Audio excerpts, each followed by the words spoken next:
জান্নাতি আপনার স্ত্রী পোশাক পরার পরে যদি শরীর দেখা না যায় আপনি কেমনে আকৃষ্ট হবেন? এজন্য রাসূল বলেন না, এমন পোশাক পরাবেন না যেই পোশাক পরিধান করলে শরীরের ভিতরে দেখা যাবে না। আল্লাহ রাসূল বলেন খালি চেহারা দেখবা কয় না, খালি বডি দেখবা কয় না, বডির ভিতরে যে হাড্ডি আছে, হাড্ডির ভিতরে যে মগজ আছে, ওই মগজ পর্যন্ত তোমরা দেখতে পাবে। সুবহানাল্লাহ বলেন। এবারে জিবরাইল যখন আয়না নিয়ে হাজির, পয়গম্বর টাকা দেখলেন আয়নার ভিতরে কালো একটা স্পট আছে। জিবরাইলকে জিজ্ঞাসা করলেন, ভাই এই আয়নার ভিতরে কালো স্পট যে দেখা যায়, কালো যে দাগ দেখা যায়, এটা কি? জিবরাইল বললেন, এটা মাসিদ। আল্লাহ রাসূল পাল্টা প্রশ্ন করলেন, ও ভাই জিবরাইল, মাসিদ আবার কি জিনিস? জিবরাইল বললেন, ও পয়গম্বর, এই যে আয়নাটা হলো, আয়নাটা মনে করে এটা জান্নাত। আয়নার ভিতরে যে কালো স্পটটা দেখা যায়, এটা হলো একটা জান্নাতের ভিতরে একটা ময়দানের নাম। ওই ময়দানটা কত বড় ও পয়গম্বর! আল্লাহ তাআলা জান্নাত বানানোর পরে এই মসজিদ নামক ময়দান আল্লাহ বানাইয়া আমি জিবরাইলকে বলছেন ঘোরার জন্য। আমি একদিন ঘুরি নাই, এক বছর ঘুরি নাই, আমি লক্ষ লক্ষ বছর এই মসজিদ নামক ময়দানে ঘুরছি ও পয়গম্বর। আমি এত হাজার হাজার বছর ঘুরলাম, মসজিদ ময়দানটা এত বড়, এত হাজার বছর ঘোরার পরেও কোনো কুল কিনারা আমি পাই নাই। আল্লাহু আকবার বলেন। হে পয়গম্বর, আপনি জানায় দেন যারা ঈমান আনয়ন করবে, নেক আমল করবে, আমি আল্লাহ তাদের জন্য জান্নাত বানায় রেখেছি।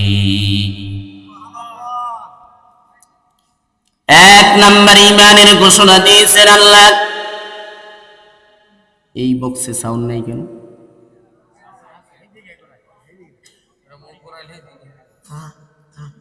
এক নাম্বার ঘোষণা দিয়েছেন ঈমানের। দুই নাম্বার নেক আমল। ঈমান কোথায় শিখবে?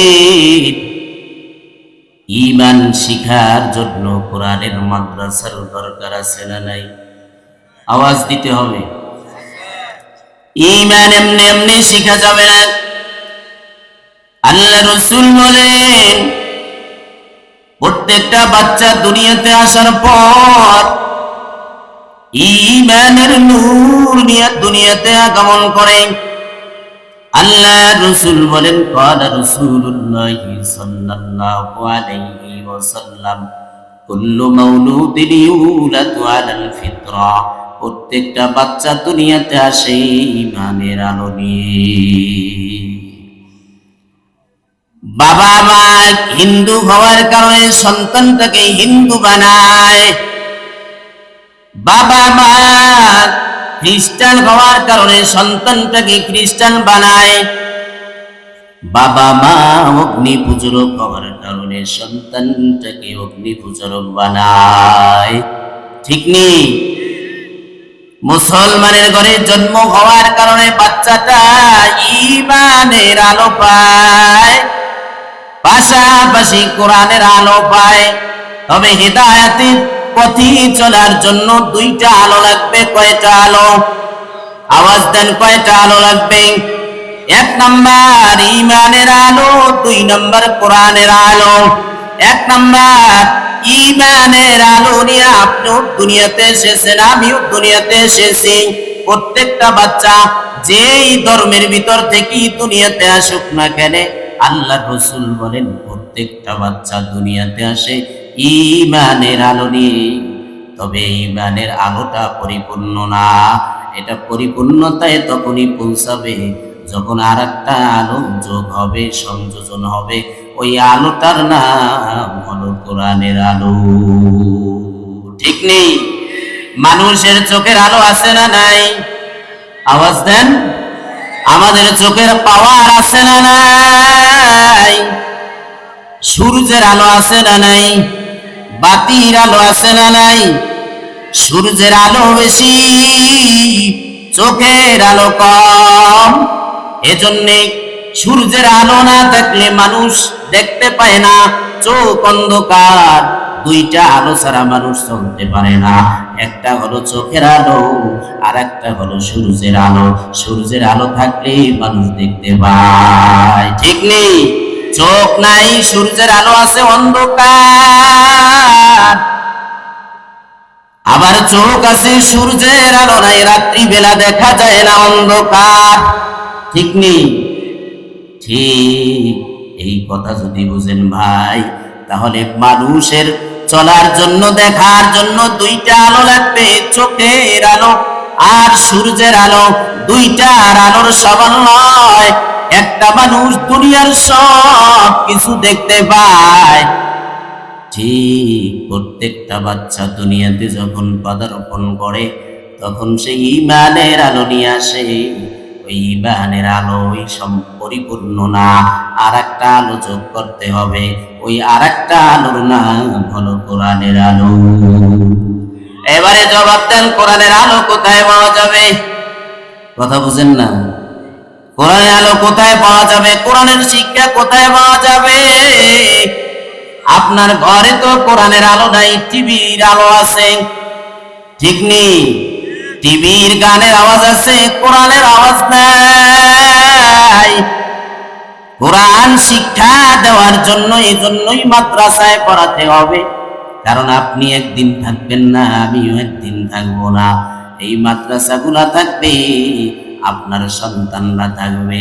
যদি আপনার সন্তানকে এই কোরআনের আলো শিখায় যেতে পারেন, খোদার কসম করে বলি ভাই, ইন্তেকাল হয়ে কবরে যখন যাবেন, আপনার সন্তান আপনার কবরের সামনে দাঁড়াইয়া নীরবতা পালন করবে না। ওই ইহুদি এবং খ্রিস্টানদের কালচার, কবরের সামনে দাঁড়াইয়া নীরবতা পালন করাটা মুসলমানদের আদর্শ নয়।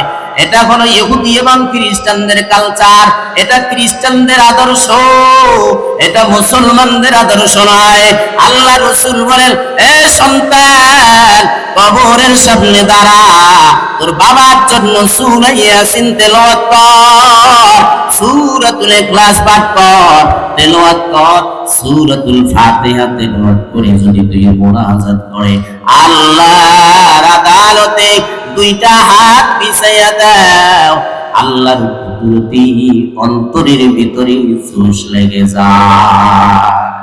আল্লাহ ঘোষণা দেয়, ফেরেশতা কই, এই সন্তানের বাবা আমার কবরে আযাব দিও না। এবারে জবাব দেন ভাই, আপনি দুনিয়া থেকে ইন্তেকাল হওয়ার আগে যদি আপনার সন্তানকে কোরআন শিক্ষা না দেন, হাদিস শিক্ষা না দেন, বলেন আপনার সন্তান আপনার ইন্তেকালের পরে কবরের সামনে দাঁড়াইয়া নীরবতাই পালন করবে, ঠিক নেই? কারণ ও তো সূরা ফাতিহা পড়তে জানে না, ও তো ওযু জানে না, গোসল জানে না।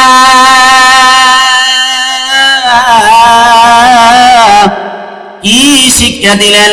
এজন্য এই মাদ্রাসাগুলা, আজকে এই মাদ্রাসার উদ্দেশ্যে বয়ান, এই মাহফিল, এই আয়োজন প্রত্যেক মুসলমানের কাছে দাবি করা তো আমার প্রয়োজন নাই। প্রত্যেক মুসলমান আপনারা নিজের থেকে নিয়ত করবেন, জীবন থাক আর না থাক, সম্পদ অর্জন হোক বা না হোক, বাড়ি ঘর বানাইতে পারি আর না পারি, সম্পদ অর্জন করতে পারি আর না পারি, জায়গা জমি অর্জন করতে আর পারি আর না পারি, সন্তানগুলোকে মাদ্রাসায় কোরআন শিক্ষা দেবেননি? দিবেন? এই মাদ্রাসায় সন্তান পড়ায়া যাবেন, ঈমান শিক্ষা দিবেন। ঈমান যখন শিক্ষা দেওয়া হয়, আপনার সন্তান যখন আলেম হয়ে যাবে, দুনিয়ার সবাই হয়তো ভুলে যাবে, আপনার সন্তান আপনাকে ভুলবে না। খোদার কসম করে বলি ভাই, এই কোরআন হাতে নিয়ে বলে যাই ভাই, আল্লাহ কোরআন শিক্ষা দেওয়ার শিখার তৌফিক আল্লাহ আমাকে দিয়েছে। হাদিসও পড়েছি, কোরআনও পড়েছি, আল্লাহ তাআলা এই নিয়ামত আল্লাহ আমাকে দিয়েছে। অহংকারী না, একটা মুনাজাত বাকি যায় না মা বাবার জন্য দোয়া ব্যতীত। আজকের আসার সময় মায়ের কাছ থেকে দোয়া নিয়ে আসছি, মা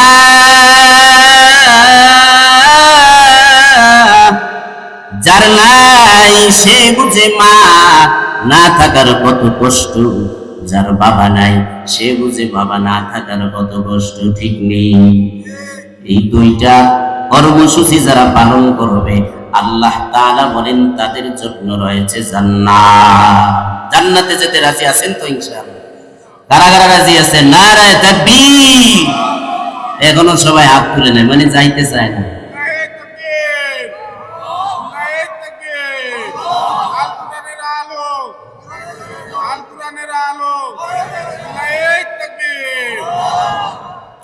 আলহামদুলিল্লাহ বলেন। তাহলে জান্নাতে যেতে আল্লাহ ঘোষণা দিয়েছেন কয়টা কর্মসূচি? কয়টা? আওয়াজ দিতে হবে, আওয়াজ দিতে হবে। কয়টা? 1 নাম্বার, 2 নাম্বার নেক আমল, 1 নাম্বার ঈমানের ঘোষণা দিয়েছেন। এবারে জবাব দেন ভাই, একটা মানুষের মাথা যদি না থাকে ওই মানুষটার কোনো মূল্য আসেনি? জবাব দেন। মানুষটার মাথা না থাকলে দেহটার যেমন কোনো মূল্য নাই, দেহ না থাকলে মাথার যেমন কোনো মূল্য নাই, ওটা লাশ। ঠিক যেই বান্দার কলবের ভিতরে ঈমান নাই, ওই বান্দা যদি সারা পৃথিবীর রাজা বাদশা হয়, আমার আল্লাহর কাছে বিন্দু থেকে বিন্দু কোনো দাম নাই। এজন্য ফেরাউনের 4 আনা কোনো দাম নাই আমার আল্লাহর কাছে, আবু জাহিল্লার কোনো দাম নাই। ফেরাউনের এত ক্ষমতা, এত পাওয়ার, এত পাওয়ার থাকার পরেও তার কেন মূল্য নাই? কেন আল্লাহ লোহিত সাগরের ভিতরে ওই ফেরাউনকে চুবাইয়া আল্লাহ মারলেন? ওর ভিতরে কোনো ঈমান ছিল না, এজন্য আল্লাহর আদালতে ওর কোনো দাম নাই। ও ভাই, আপনার কলবের ভিতরেও যদি ঈমান না থাকে, পাশাপাশি যদি আমল না থাকে, আপনারও কোনো দাম নাই। এজন্য আল্লাহ ঈমানের শর্ত করেছেন জান্নাতে যাওয়ার জন্য। এই কথা দ্বারা আরেকটা মেসেজ আপনাদেরকে আমি দিয়ে যাই, যাদের ভিতরে ঈমান নাই ওরা বিনা হিসাবে জাহান্নামে যাবে। বেঈমানের হালাতে যদি ইন্তেকাল হয়ে যায়, বিনা হিসাবে জাহান্নামে চলে যাবে। 2টা কর্মসূচি। 1 নাম্বার ঈমান। আল্লাহ রাসূল বলেন ঈমানের পাওয়ার কত? قال رسول الله صلى الله عليه وسلم من قال لا إله إلا الله دخل الجنة। আল্লাহ রাসূল বলেন যেই বান্দা বান্দি সাক্ষ্য দিবে লা ইলাহা ইল্লাল্লাহ মুহাম্মাদুর রাসূলুল্লাহ, আল্লাহ রাসূল বলেন দাখালাল জান্নাহ, সে আল্লাহর জান্নাতে প্রবেশ করবে। ভিন্ন হাদিসে রাসূল বলেন যে সাক্ষী দিবে এক আল্লাহ আর দোজাহানের বাদশা মুহাম্মাদুর রাসূলুল্লাহকে শ্রেষ্ঠ নবী মানবে, তার জন্য জাহান্নামের আগুন আল্লাহ হারাম করে দিবেন। সুবহানাল্লাহ বলেন। 2টা কর্মসূচি। 1 নাম্বার ঈমান, 2 নাম্বারে নেক আমল। এই 2টা কর্মসূচি যারা পালন করবে, ও ভাই, ও যুবক ভাই, এই 2টা কর্মসূচি যারা পালন করবে, রব ঘোষণা করেন আন্না লাহুম জান্নাতিন তাজরি মিন তাহতিহাল আনহার। সুবহানাল্লাহ বলেন। তাদের জন্য এমন এক উদ্যান রয়েছে, এমন এক জান্নাত রয়েছে, যেই জান্নাতের তলদেশে নদী থাকবে প্রবাহমান। এবারে আসেন, জান্নাতের অর্থ হলো বাগান, জান্নাতের এক অর্থ হলো উদ্যান, জান্নাতের এক অর্থ হলো আরামের জায়গা। বাগান, বেহেশত, আরামের জায়গা, শান্তির জায়গা, যেখানে শান্তি ছাড়া আর কিছুই নাই, শুধু শান্তি আর শান্তি। জান্নাতের তলদেশে থাকবে নহর সমূহ প্রবাহমান। ভিন্ন আয়াতে আল্লাহ বলেন কিসের নহর প্রবাহমান থাকবে? দুনিয়াতে আমরা বিল্ডিং বানাই, ঘর বানাই, ওই ঘরের নিচে কিন্তু কোন নদী প্রবাহমান থাকে না, পানি প্রবাহমান থাকে না। আমার আল্লাহ বলেন প্রত্যেক জান্নাতি জান্নাতে যাবে, ওই জান্নাতের অট্টালিকার প্রাসাদের নিচে থাকবে নহর সম প্রবাহমান। কিসের নহর থাকবে?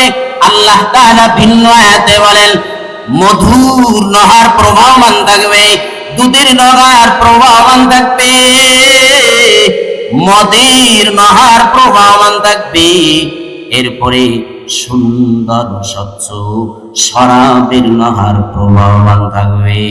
সুবহানাল্লাহ। দুনিয়াতে মানুষ পুকুর কাটেনি, খাল খনন করেনি, কথা বলেন না কেন? খাল কাটে না, কেমনে কাটে? কয় মাটি খনন করে। আল্লাহ বলেন জান্নাতে যে তোমাদের দুধের নহর আমি জারি করে দিব, এটা খাল খনন করে নয়, মাটি খনন করে নয়, এই সমতল জমিনে প্রবাহমান হবে ওই জান্নাতীর নহর সমূহ। জান্নাতি ওয়ালা বলবে এই দুধের নহর তুমি এদিক দিয়ে চলো, ওই দুধের নহর এদিক দিয়ে চলবে, বলবে ডান দিক থেকে চলো ডানে চলবে, বামে চলো বামে চলবে, সামনের দিক থেকে চলো সামনের দিক থেকে চলবে। জান্নাতের নহর সমূহ প্রত্যেক জান্নাতীর কথায় চলতে থাকবে। সুবহানাল্লাহ বলে ওই জান্নাতের এই নহর সমূহতে প্রবাহমান থাকবে। খাওয়ার জন্য খাদেমা লাগবে না, কি সেবক লাগবে না, কামলা লাগবে না। এই কামলার আল্লাহ ব্যবস্থা করেছেন সূরাতুল ওয়াকিয়ার ভিতরে। আল্লাহ তাআলা সূরাতুল ওয়াকিয়ার ভিতরে বলেন ওই দুধের নহর নিয়ে দাঁড়িয়ে থাকবে গিলমান, খাদেম সেবিক সেবিকা, গিলমানরা দাঁড়ায় থাকবে পান পাত্র নিয়ে আর পূজা স্বর্ণের পেয়ালা নিয়ে তারা এই দুধের নহর ভর্তি করে আপনার পাশে দাঁড়িয়ে থাকবে। যখনই আপনি পান করতে চাইবেন আল্লাহর রাসূল বলেন সাথে সাথে আপনার মুখের ভিতরে চলে আসবে, গিলতেও হবে না। কারণ গিলতে গেলে অনেক সময় দুনিয়াতে আটকায় যায়, কথা ঠিক না বেঠিক? জান্নাতে কোনো কষ্ট নাই, ওই শরবত আপনি মুখের ভিতরে দিতে দেরি হবে, শরবত পেটের ভিতরে যাইতে দেরি হবে না। আল্লাহু আকবার বলেন। এরা দাঁড়ায় থাকবে, গিলমানরা দাঁড়ায় থাকবে, শরবত নিয়ে এরা দাঁড়িয়ে থাকবে, দুধের শরবত নিয়ে তারা দাঁড়িয়ে থাকবে, অসংখ্য অগণিত গিলমানরা দাঁড়িয়ে থাকবে। গিলমান কাদেরকে বলা হয়? তাফসীরে জালালাইনের ভিতরে এসেছে আল্লাহ তাআলা বলেছেন ঝিনুকের ভিতরে মণিমুক্তা হয়, সমুদ্রের তলদেশ থেকে মণিমুক্তা উঠায়, ঝিনুক থেকে মণিমুক্তা পাওয়া যায়। সারা বছর ঝিনুক পানির উপরে এসে, ওই পানির উপরে এসে ঝিনুকরা ভাসমান অবস্থায় থাকে। আল্লাহ তাআলা কুদরতি ভাবে এক বছরে একটা দিন বৃষ্টি দেয়, ওই বৃষ্টির ফোঁটা ঝিনুক মুখে নেওয়ার জন্য সমুদ্রের পানির উপরে ভাসমান থাকে। সমুদ্রের পানির উপরে ভাসমান থাকতে থাকতে যখন আল্লাহ তাআলার ওই কুদরতি বৃষ্টি যখন পড়ে, ওই বৃষ্টির ফোঁটা মুখের ভিতরে নিয়ে, এই ফোঁটা দিয়ে ঝিনুকরা সবাই সমুদ্রের তলদেশে চলে যায়। সমুদ্রের তলদেশে গিয়ে তারা অবস্থান করে, ওই ঝিনুকের ভিতরে মণিমুক্তা হয়। আল্লাহ তাআলা বলেন ওই ঝিনুকের ভিতরে যে মণিমুক্তা হয়, ওই জান্নাতীদেরকে যে আল্লাহ তাআলা গিলমান দেবে, এই গিলমানরা হলো ওই ঝিনুকের ভিতরে মণিমুক্তার ন্যায়। সুবহানাল্লাহ। ওই মণিমুক্তার ভিতরে কোনো ময়লা থাকে না, স্বচ্ছ কাঁচ, স্ফটিক সুন্দর, কোন ধরনের ময়লা থাকে না, কোন ধরনের ধুলা বালিও থাকে না। আল্লাহ তাআলা বলেন ইয়াতুফু আলাইহিম ওয়ালদানুম মুখাল্লাদুন, চিরকিশোরীরা তারা ঘুরতে থাকবে, চতুর্দিকে। এখানে আপনারা যারা মুরব্বী আছেন, বাসার ভিতরে ছোট ছোট বাচ্চা যদি না থাকে, ওই ঘরটা মনে হয় অন্ধকার অন্ধকার। এজন্য দেখবেন যে এই ঘরের ভিতরে নিজের সন্তান নাই, ছোট সন্তান নাই, সবাই বড় হয়ে গেছে, ওই দাদা কিন্তু তার ছোট ছোট নাতিদেরকে নিয়ে আনন্দ ফুর্তি করে। কথা ঠিক না বেঠিক? ঠিক। জান্নাতীদেরকে আল্লাহ তাআলা যে জান্নাত দিবেন, ওই জান্নাতের ভিতরে আল্লাহ তাআলা 15 বছর বয়সী দাড়িবিহীন সুন্দর সুন্দর চির কিশোরীরা এরা থাকবে। এদের নাবালক, এরা চতুর্দিকে ঘোরাফেরা করবে। এরা শুধু সব সময় আপনাদের জন্য সেবিক সেবিকা হিসাবে খেদমত করে যাবে। এই জান্নাতে যখন আপনি ঢুকবেন, জান্নাতে ঢোকার পরে এরা আপনাদেরকে শরাব পরিবেশন করবে। কেমন শরাব? আল্লাহ বলেন লা ইউসাদ্দাউনা আনহা ওয়ালা ইউনজিফুন। দুনিয়ার মদ পান করলে মাতাল হয়ে যায়। দুনিয়ার মদ পান করার দ্বারা মানুষের সেন্সলেস হয়ে যায়, মানুষের মাথা ঠিক থাকে না। আমার আল্লাহ বলেন জান্নাতের মদ পান করার দ্বারা মানুষের মানুষ মাতালো হবে না, মাতালো হবে না, আবার মাতলামিও আসবে না, মাথা ঘুরিয়ে পড়েও যাবে না। সুবহানাল্লাহ বলেন। এরপরে আল্লাহ বলেন ওয়াফাকিয়াতিম মিম্মা ইয়াতাখায়্যারুন। আগের আয়াতে আল্লাহ বলেছেন যে জান্নাতীরা যখন জান্নাতে যাবে, এই ভাই জান কই, পরিবেশ নষ্ট করেন না, বসেন, এদিকে তাকান। জান্নাতীরা যখন জান্নাতে যাবে, এমন ফল, এমন ফল তাদেরকে পরিবেশন করা হবে। আল্লাহ তাআলা বলেন ওয়াফাকিয়াতিম মিম্মা ইয়াতাখায়্যারুন, পছন্দ মতন ফল মূল দিবেন। ভাই দুনিয়াতে যখন আপনার সন্তান আপনাকে বলে বাবা আমার জন্য ফল নিয়ে আসে, আপনি ফল নিয়ে বাসায় আসলেন, এবারে সন্তান বলে বাবা যেই ফল তুমি নিয়ে আসছো এই ফল আমার পছন্দ না। এবারে আবার বাজারে যান, সন্তানের পছন্দ মতো ফল কিনে নিয়ে আসেন। জান্নাতি এমন ফল আল্লাহ দিবেন না যা জান্নাতীদের পছন্দ হবে না। আমার আল্লাহ বলেন ওয়াফাকিয়াতিম মিম্মা ইয়াতাখায়্যারুন, পছন্দ মতো ফলমূল দিবেন। জান্নাতি গাছের ভিতরে ফল ধরবে। আল্লাহ ভিন্ন আয়াতে বলেন কুতুফুয়া দানিয়া, জান্নাতের ফলগুলো থাকবে চূড়ান্ত। দুনিয়াতে গাছ আছে, গাছের গোড়া থাকে, দুনিয়ার গাছগুলোর গোড়া থাকে মাটির নিচে, আগা থাকে উপরে, ফল ধরে উপরে। আল্লাহর রাসূল বলেন এক হাদিসে এসেছে জান্নাতি গাছগুলো হবে স্বর্ণের, পাতাগুলো হবে স্বর্ণের, ডালগুলো হবে স্বর্ণের, গাছের গোড়াটা থাকবে উপরের দিকে আর আগাটা থাকবে নিচের দিকে ঝুলন্ত। আমার আল্লাহ বলেন কুতুফুয়া দানিয়া, গাছের ফলগুলো থাকবে ঝুলন্ত। সুবহানাল্লাহ বলেন। ওই ফল কারা পাবে? কয় যারা দুনিয়াতে 5 বেলার নামাজ আদায় করবে, ফজরের নামাজ যারা আদায় করবে, যোহরের নামাজ যারা আদায় করবে, মাগরিবের নামাজ যারা আদায় করবে, আসরের নামাজ যারা আদায় করবে, এশারের নামাজ যারা আদায় করবে, আল্লাহ তাআলা তাদের ইন্তেকালের পরে জান্নাতের ফল দিয়ে মেহমানদারি করাবে। যারা দুনিয়াতে আল্লাহকে ভুলবে না, রব তাদেরকে ভুলবে না। দুনিয়াতে যারা রবকে ভুলে যাবে, আল্লাহ তাআলা হাসরের দিন তাদেরকে ভুলে যাবে। যেই যুবকরা যৌবন পাইয়া আল্লাহকে ভুলবে না, আল্লাহও তাদেরকে ভুলবে না। 7 জন যুবক সফর করার জন্য রওনা দিয়েছেন। এ ভাই, যারা দুনিয়াতে আল্লাহকে ভুলে না, আল্লাহও তাদেরকে ভুলবে না। আর যারা দুনিয়াতে আল্লাহকে ভুলে যাবে, আল্লাহ হাসরের দিন তাদেরকে ভুলে যাবে। 7 জন যুবক চলতেছে, সফর শুরু করো। জঙ্গলার মাঝখান দিয়া চলতেছে, বহুদূর অতিক্রম করার পর একজন যুবক না 7 জন যুবক, 7 জন যুবকের সাথে খাবারের ব্যবস্থাও আছে, পানির ব্যবস্থাও আছে।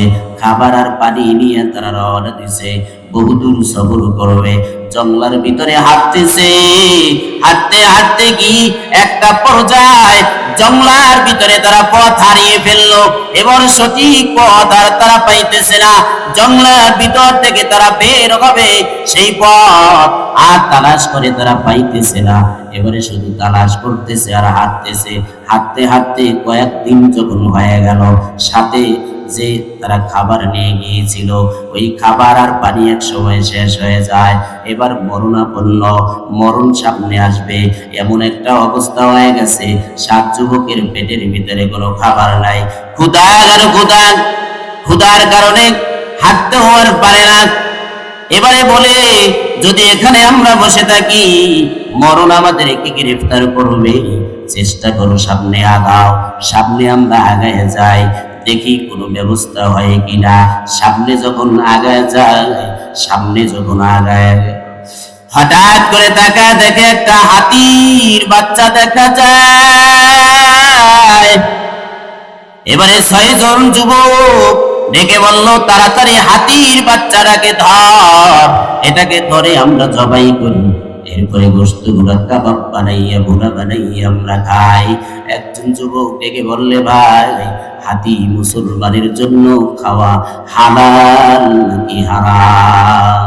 আওয়াজ দেন, হাতির গোশত খাওয়া মুসলমানের জন্য হালাল নাকি হারাম? এ ভাই,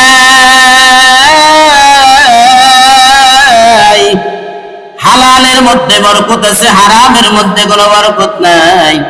দেখবেন আপনাদের এলাকার ভিতরে গাভী আছে না নাই, পাশাপাশি কুকুর আছে না নাই। একটা কুকুর বছরে 6টা অথবা 8টা বাচ্চা দেয়, পাশাপাশি একটা গাভী বছরে 1টা বাচ্চা দেয়। দেখবেন বছর শেষ হইতে না হইতে ওই 6টা 8টা কুকুরনির বাচ্চা কিন্তু শেষ হয়ে যায়, এখানে সেখানে পরে মারা যায়। ওরা সবগুলা যদি জীবিত থাকতো আমরা কিন্তু পথে চলাফেরা করতে পারতাম না। কথা ঠিক না বেটি? কারণটা কি এখানে? কারণ হারামের মধ্যেই বরকত নাই, হালালের মধ্যেই বরকত। পাশাপাশি গাভী 1টা বছরে বাচ্চা দেয়, প্রতিদিন 1টা না 2টা নয়, 100 নয়, 1000 নয়, লক্ষ লক্ষ এদেশে গরু জবাই হয়নি। আওয়াজ দেন, এদেশে হাজার হাজার লক্ষ লক্ষ প্রতিদিন গরু জবাই দেওয়া হয়। মুসলমানরা গরুর গোশত খায়, একদিনও কোনো কসাই বলে নাই যে আজকের বাজারে গিয়েছিলাম গরুর বাজারে একটা গরু পাই নাই, কি জবাই দেব আর কি গরুর গোশত বিক্রি করবো? এ ভাই, হালালের মধ্যেই বরকত, হারামের মধ্যে কোনো বরকত নাই। ঠিক নেই?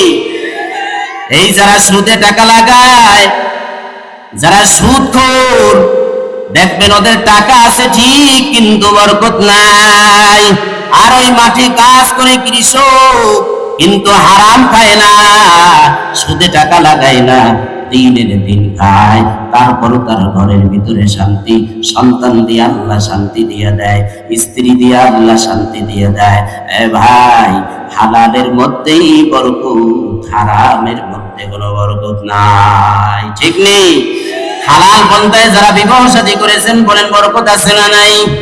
এই কোরআনে আল্লাহ সূরাতুন নূর খুলবেন, হালাল পন্থায় যারা বিবাহ শাদী করবে, নিজের চরিত্র ঠিক রাখার জন্য সবের নিয়তে যারা বিবাহ শাদী করবে, আল্লাহ সূরা নূরে ঘোষণা দিয়েছে ওই দম্পতি রিজিকের জিম্মাদার আমি আল্লাহ। সুবহানাল্লাহ। হারাম পন্থায় যারা রিলেশন করে, দেখবেন কোনো আরাম নাই, কোনো বরকত নাই। তো 7 জন যুবক মিলে, 6 জনে মিলে ওই হাতিটাকে জবাই দিয়া এরপরে তার গোশতগুলা কাবাব বানাইয়া তারা যখন খাইতে বসছে, এবারে 6 জনে খায়, হাসাহাসি করে মজা করতেছে। একজনে কয়, তুই এত বেশি কেন খাও, একটু কম কম খা, কারণ বেশি তো খাওয়া যাবে না, কারণ বেশি খাওয়া হারাম। চিন্তা করেন, খাইতেছে হারাম, আবার কয় বেশি খাওয়া হারাম। তাহলে কম খাইতেছে যেটা। 6 জনে 6 জনের দিকে তাকায় দেখতেছে, কিরে আর একজন কই, আমরা তো 7 জন। 6 জন এখানে, আর একজন কই? আরেকজন যুবক বলে, আমি খাবো না, তোরা খা, আমি হারাম খাবো না, কারণ আমি আল্লাহ তাআলার বান্দা হতে চাই। ওই সময় ওই যুবকটা আল্লাহকে ভুলে নাই।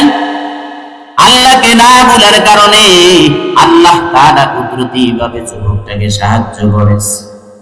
ওই হাতির গোশত খাওয়া যখন শেষ, অল্প কিছু রয়েছে, পুটলির ভিতরে এটা ঢুকাইয়া এবারে 7 জন যুবক আবার রওনা দিছে। একজনে খায় নাই, 6 জনে খাইছে। খাওয়া দাওয়া শেষ, 7 জনে মিলে এবার চলছে পথ। সন্ধ্যা যখন হয়ে যায়, এক জায়গায় গিয়ে তারা তাঁবু গাড়লো রাত্রি যাপন করার জন্য। 7 জন যুবক ওই তাঁবুর ভিতরে ঘুমায় গেছে, কারণ সারাদিন ক্লান্ত, সফর করছে, রাস্তাও পায় না।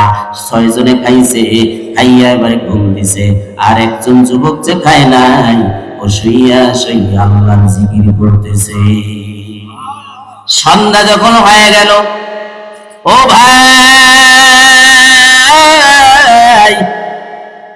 সন্ধ্যার সময় মা হাতিটা দেখতেছে, ফিরে আজকের আমার বাচ্চাটা যে আসতো না বাসায়, কই গেল? এবারে হাতিটা বের হয়ে গেল বাসার থেকে তার বাচ্চাটা তালাশ করার জন্য। হাতির মেজাজ যদি খারাপ হয়, সব কিছু তামা বানায় ফেলে, ঠিক নেই?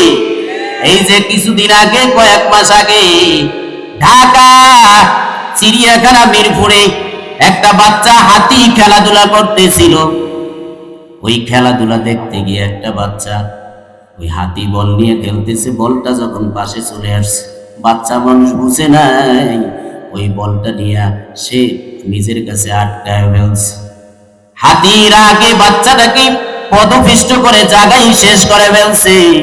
হাতির যদি রাগ একবার উঠে সব শেষ করে দেয়। সন্ধ্যার সময় যখন মা হাতিটা বের হয়ে গেল, কিরে আমার বাচ্চাটা কোথায় চলে গেল, এখনো বাসায় কেন আসলো? এবারে জঙ্গলার ভিতরে তালাশ করতেছে, হন্য হয়ে ঘুরতেছে। ঘুরতে ঘুরতে মা হাতিটা ওই জায়গায় চলে আসছে, যেই জায়গার ভিতরে তার বাচ্চাটাকে জবাই করে তার গোশতগুলা ভুনা করে খাওয়া হয়েছে। ওখানে এসে মা হাতিটা তাকায় দেখতেছে, তার বাচ্চার চামড়াটা পড়ে আছে, পা গুলো পড়ে আছে, সুটটাও পড়ে আছে। এবার তো মা হাতিটার আর বোঝা বাকি নাই, কারণ সন্তান দুর্ঘটনার শিকার হলে দুনিয়াতে সর্বপ্রথম ধাক্কা লাগে মায়ের কলিজায়, ঠিক নেই? এবারে মা হাতিটা তো আর বুঝতে বাকি নাই, কারা আমার সন্তানের উপরে অত্যাচার করলো, এই জুলুম করলো, এই জুলুমের বদলা দেওয়া। এবারে হাতির আঘান্বিত হইয়া তালাশ করতেছে, আমার কলিজার টুকরা সন্তানের উপরে এই নির্মম এই অত্যাচার জুলুম কারা করলো। তালাশ করতে করতে কি ঘুরতে ঘুরতে ঘুরতে ঘুরতে ওই জায়গার দিকে চলে যায়, যেই জায়গার ভিতরে 7 জন যুবক ঘুমায় গেছে। বলেন এবার ভাই, ওই 7 জন যুবক কি সবাই জালেম নাকি 6 জন জালেম? আল্লাহ তাআলা কুদরতি ভাবে ওই হাতির হৃদয়ের ভিতরে কথা ঢালতেছেন, এ হাতি, ওই যে 7 জন যুবকের মধ্যে 6 জনে মিলে যে তোর বাচ্চাটাকে জবাই করে গোশত কাবাব বানাই খেয়েছে, ওই 6 জন কিন্তু জালেম। আমার ওখানে একটা পেয়ারা বান্দা আছে যুবক, ও কিন্তু জালেম না, সাবধান, তুই সবার উপরে আক্রমণ করবি, কিন্তু আমার পেয়ারা বান্দাটার উপরে আক্রমণ করবি না। আল্লাহু আকবার। এবারে হাতিটা ঘুরতে ঘুরতে যখন ওই তাঁবুর কাছে চলে যায়, তাঁবুর কাছে গিয়া দেখে যে 6-7 যুবক নাক টেনে টেনে ঘুমাইতেছে। এবারে কদম দিয়া প্রত্যেকটা যুবকের মুখের ভিতরে তার সুটটা লাগায় দেয়। গন্ধ শুকতেছে, কার মুখ থেকে হাতি খাওয়ার গোশত খাওয়ার গন্ধ পাওয়া যায়। যেই যেই যুবকের জবান থেকে মুখ থেকে হাতির গোশত খাওয়ার গন্ধ পাওয়া গেছে, ওই 6 জন যুবককে ওখানে শেষ করে দিয়েছে ঘুমের ভিতরে। জালেমের বিচার আল্লাহ তার মৃত্যুর আগে করে, ঠিক নেই? সমাজে যারা জুলুমবাজ আছে, যারা মানুষের উপরে জুলুম করবে, এই কোরআনে আল্লাহ বলেছেন জালেম ততক্ষণ পর্যন্ত মরবে না যতক্ষণ পর্যন্ত জমিনে ওর শাস্তি আল্লাহ না দিবে। আরে মরার পরে তো শাস্তি আছে, মরার আগে আল্লাহ ওরে ছাড় দিবে না। আল্লাহ তাআলা কোরআনে বলেন জালেমরা যখন হাশরের ময়দানে উঠবে, জালেমরা আফসোস করে করে নিজের হাত কামড়াবে, আঙ্গুল কামড়িয়ে শেষ করে দিবে। হাতের আঙ্গুলগুলো কামড়ায়া কামড়ায়া আফসোস করবে, হায় রে দুনিয়াতে কেন মানুষের উপরে জুলুম করেছিলাম, কেন অসহায় মানুষের উপরে জুলুম করেছিলাম, কেন জনগণের উপরে জুলুম করেছিলাম। এই জালেমরা নিজের হাত কামড়াবে আর আফসোস করে করে বলবে, কেন রাসূলের আদর্শ গ্রহণ করে নাই, কেন আলেমদের কথা শুনি নাই, কেন কোরআন অনুযায়ী চলি নাই, কেন নামাজ আদায় করলাম না, কেন সৎ পথে চললাম না। এইভাবে আফসোস করতে থাকবে। এবারে 6 জন যুবক যখন শেষ হয়ে যায়, হাতি 7 নম্বর যুবকের কাছে যখন চলে যায়, 7 নম্বর যুবকের মুখের ভিতরে যখন ঠোঁটটা লাগাইয়া দেয়, ওই সুর লাগাইয়া দেয়, সুরটা যখন লাগাইয়া দেয়, দেখে যে না, ওর মুখের ভিতর থেকে হাতির গোশত খাওয়ার কোনো গন্ধ পাওয়া যায় না, কারণ চাবি ঘুরায় দিছে আমার আল্লাহ, ঠিক নেই? যারা দুনিয়াতে আল্লাহকে ভুলবে না, আল্লাহ তাদেরকে ভুলবে না। এ ভাই, ওই হারাম খায় নাই যুবক সন্তানটা, হারাম না খাওয়ার কারণে আল্লাহ পাকের জিকির করেছে, আল্লাহ তাকে সাহায্য করেছে। এবারে হাতিটা সুর দিয়া যুবকটারে পেঁচাইয়া তার পিঠের উপরে উঠাইয়া সামনে চলতেছে। চলতে চলতে এমন একটা জঙ্গলের এমন একটা এলাকায় গিয়া পৌঁছাইছে। ওইখানে গিয়া দেখতেছে পাকা পাকা ফল, কাঁদি কাঁদি কলা, ফল ফ্রুটের গাছের কোনো অভাব নাই।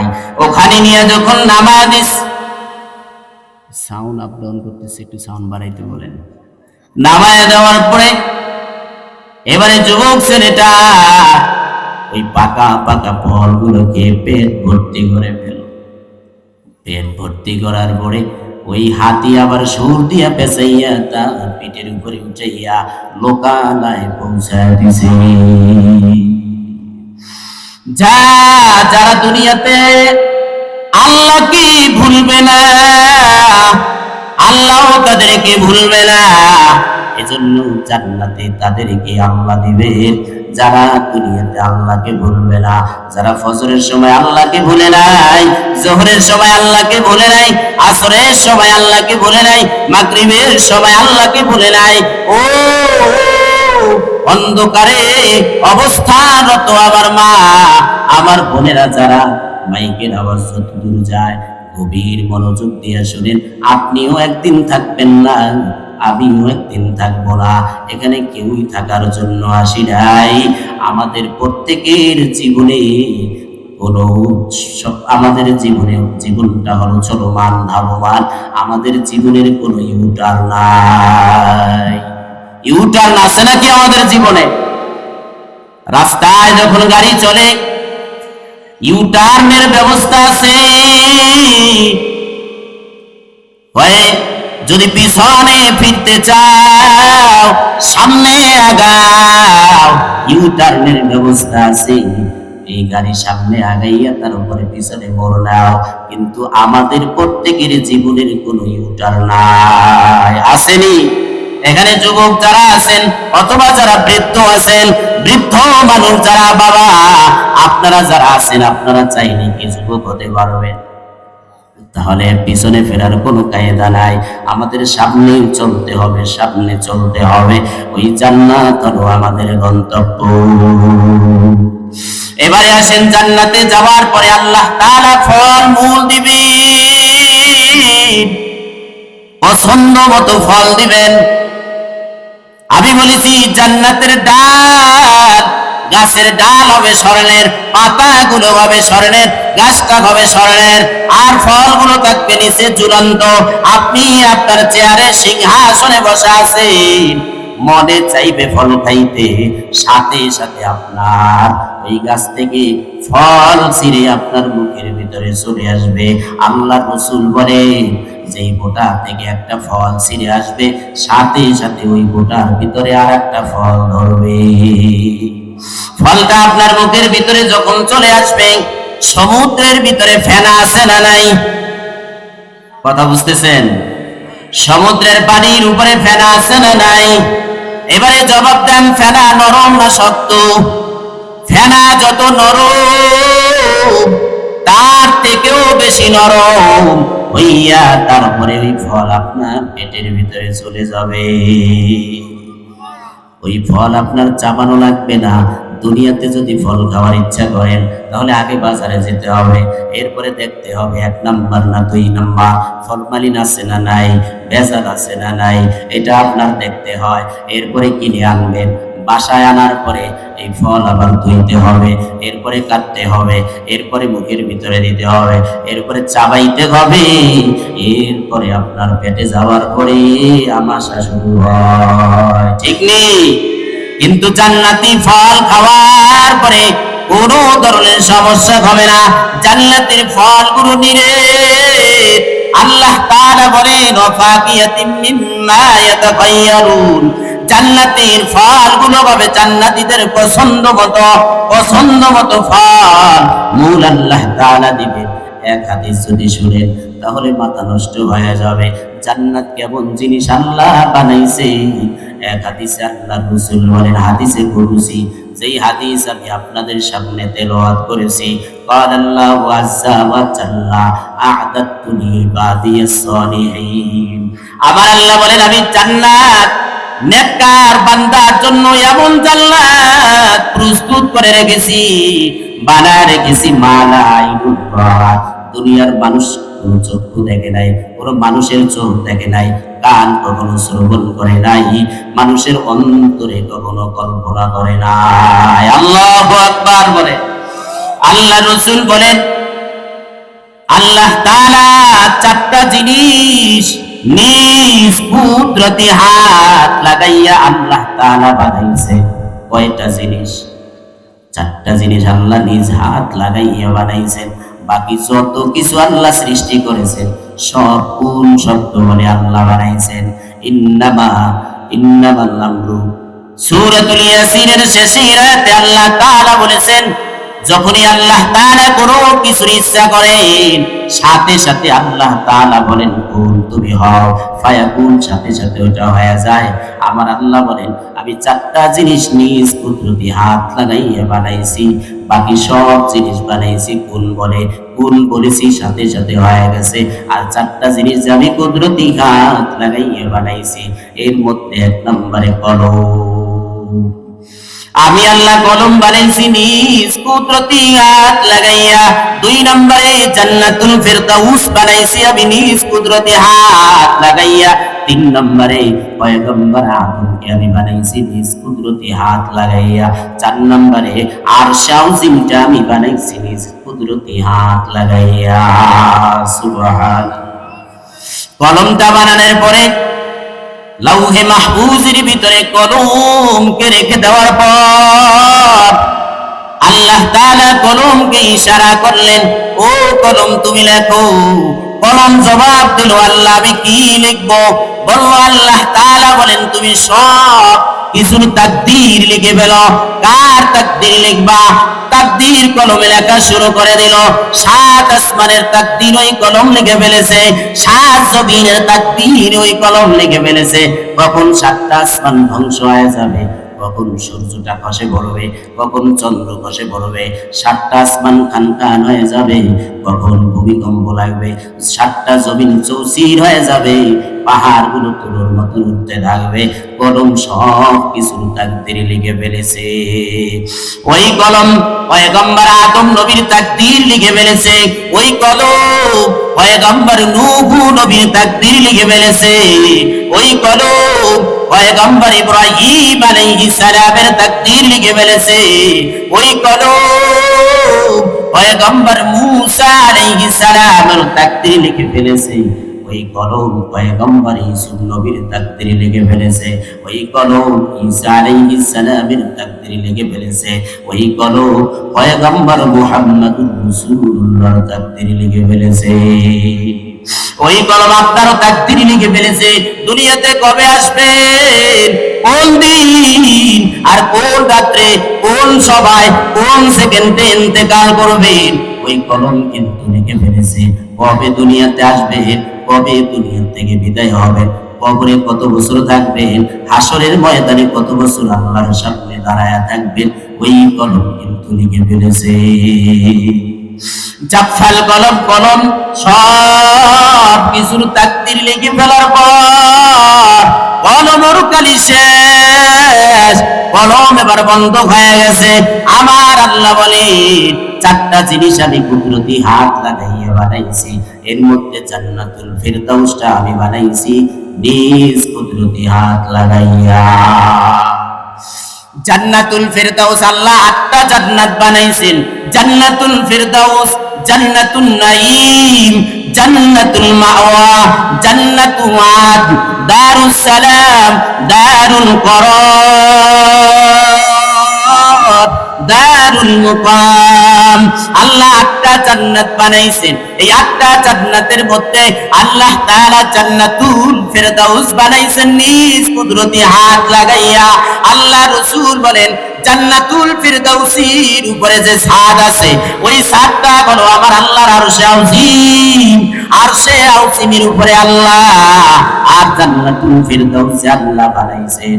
ওই জান্নাতুল ফিরদাউসের মধ্যে যত নিয়ামত আল্লাহ রাখছে, এর মধ্যে একটা নিয়ামত হলো ফল ফ্রুট লেগেছে। সর্বপ্রথম জান্নাতীরা যখন জান্নাতে ঢুকবে, আপনাদের কষ্ট হয়, বিরক্ত হচ্ছেন? নারে তাকবীর। ওই জান্নাতের ভিতরে যখন আপনি ঢুকবেন, সর্বপ্রথম আপনাকে আপ্যায়ন করা হবে। আপনার সামনে স্বর্ণের প্লেট দেওয়া হবে। এক বসায় 1000 প্লেট খাবার খেয়ে সাবার দিয়ে আপনি উঠে যাবেন।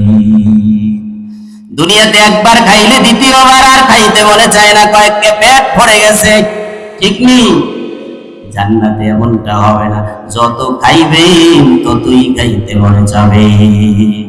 দুনিয়াতে একবার খাইলে আর একবার কয় টয়লেটে যা, এরপরে আবার আইসা খায়।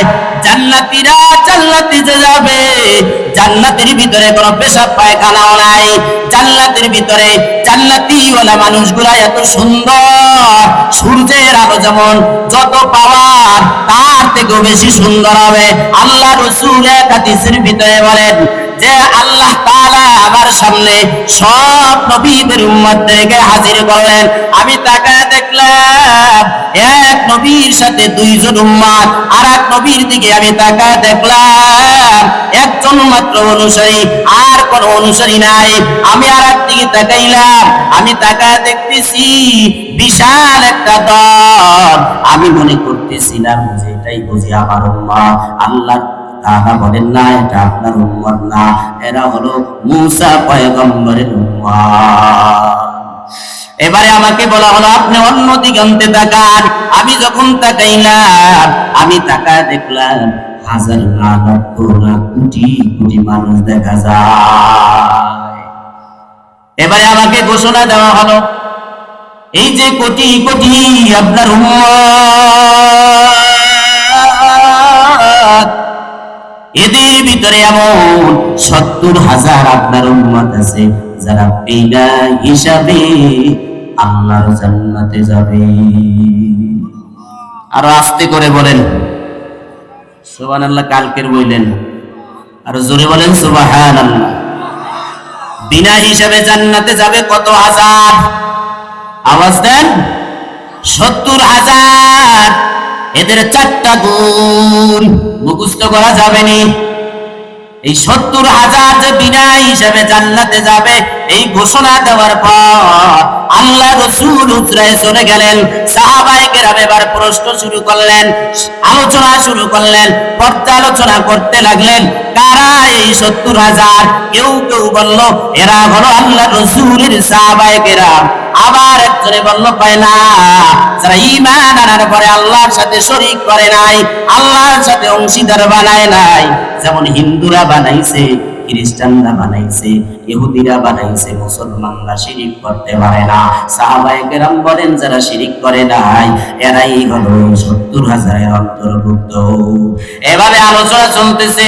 আলোচনা চলা শেষ, আল্লাহ রাসূল হুজরার ভিতর থেকে প্রবেশ করলেন। সাহাবায়ে কেরাম চুপ হয়ে গেল।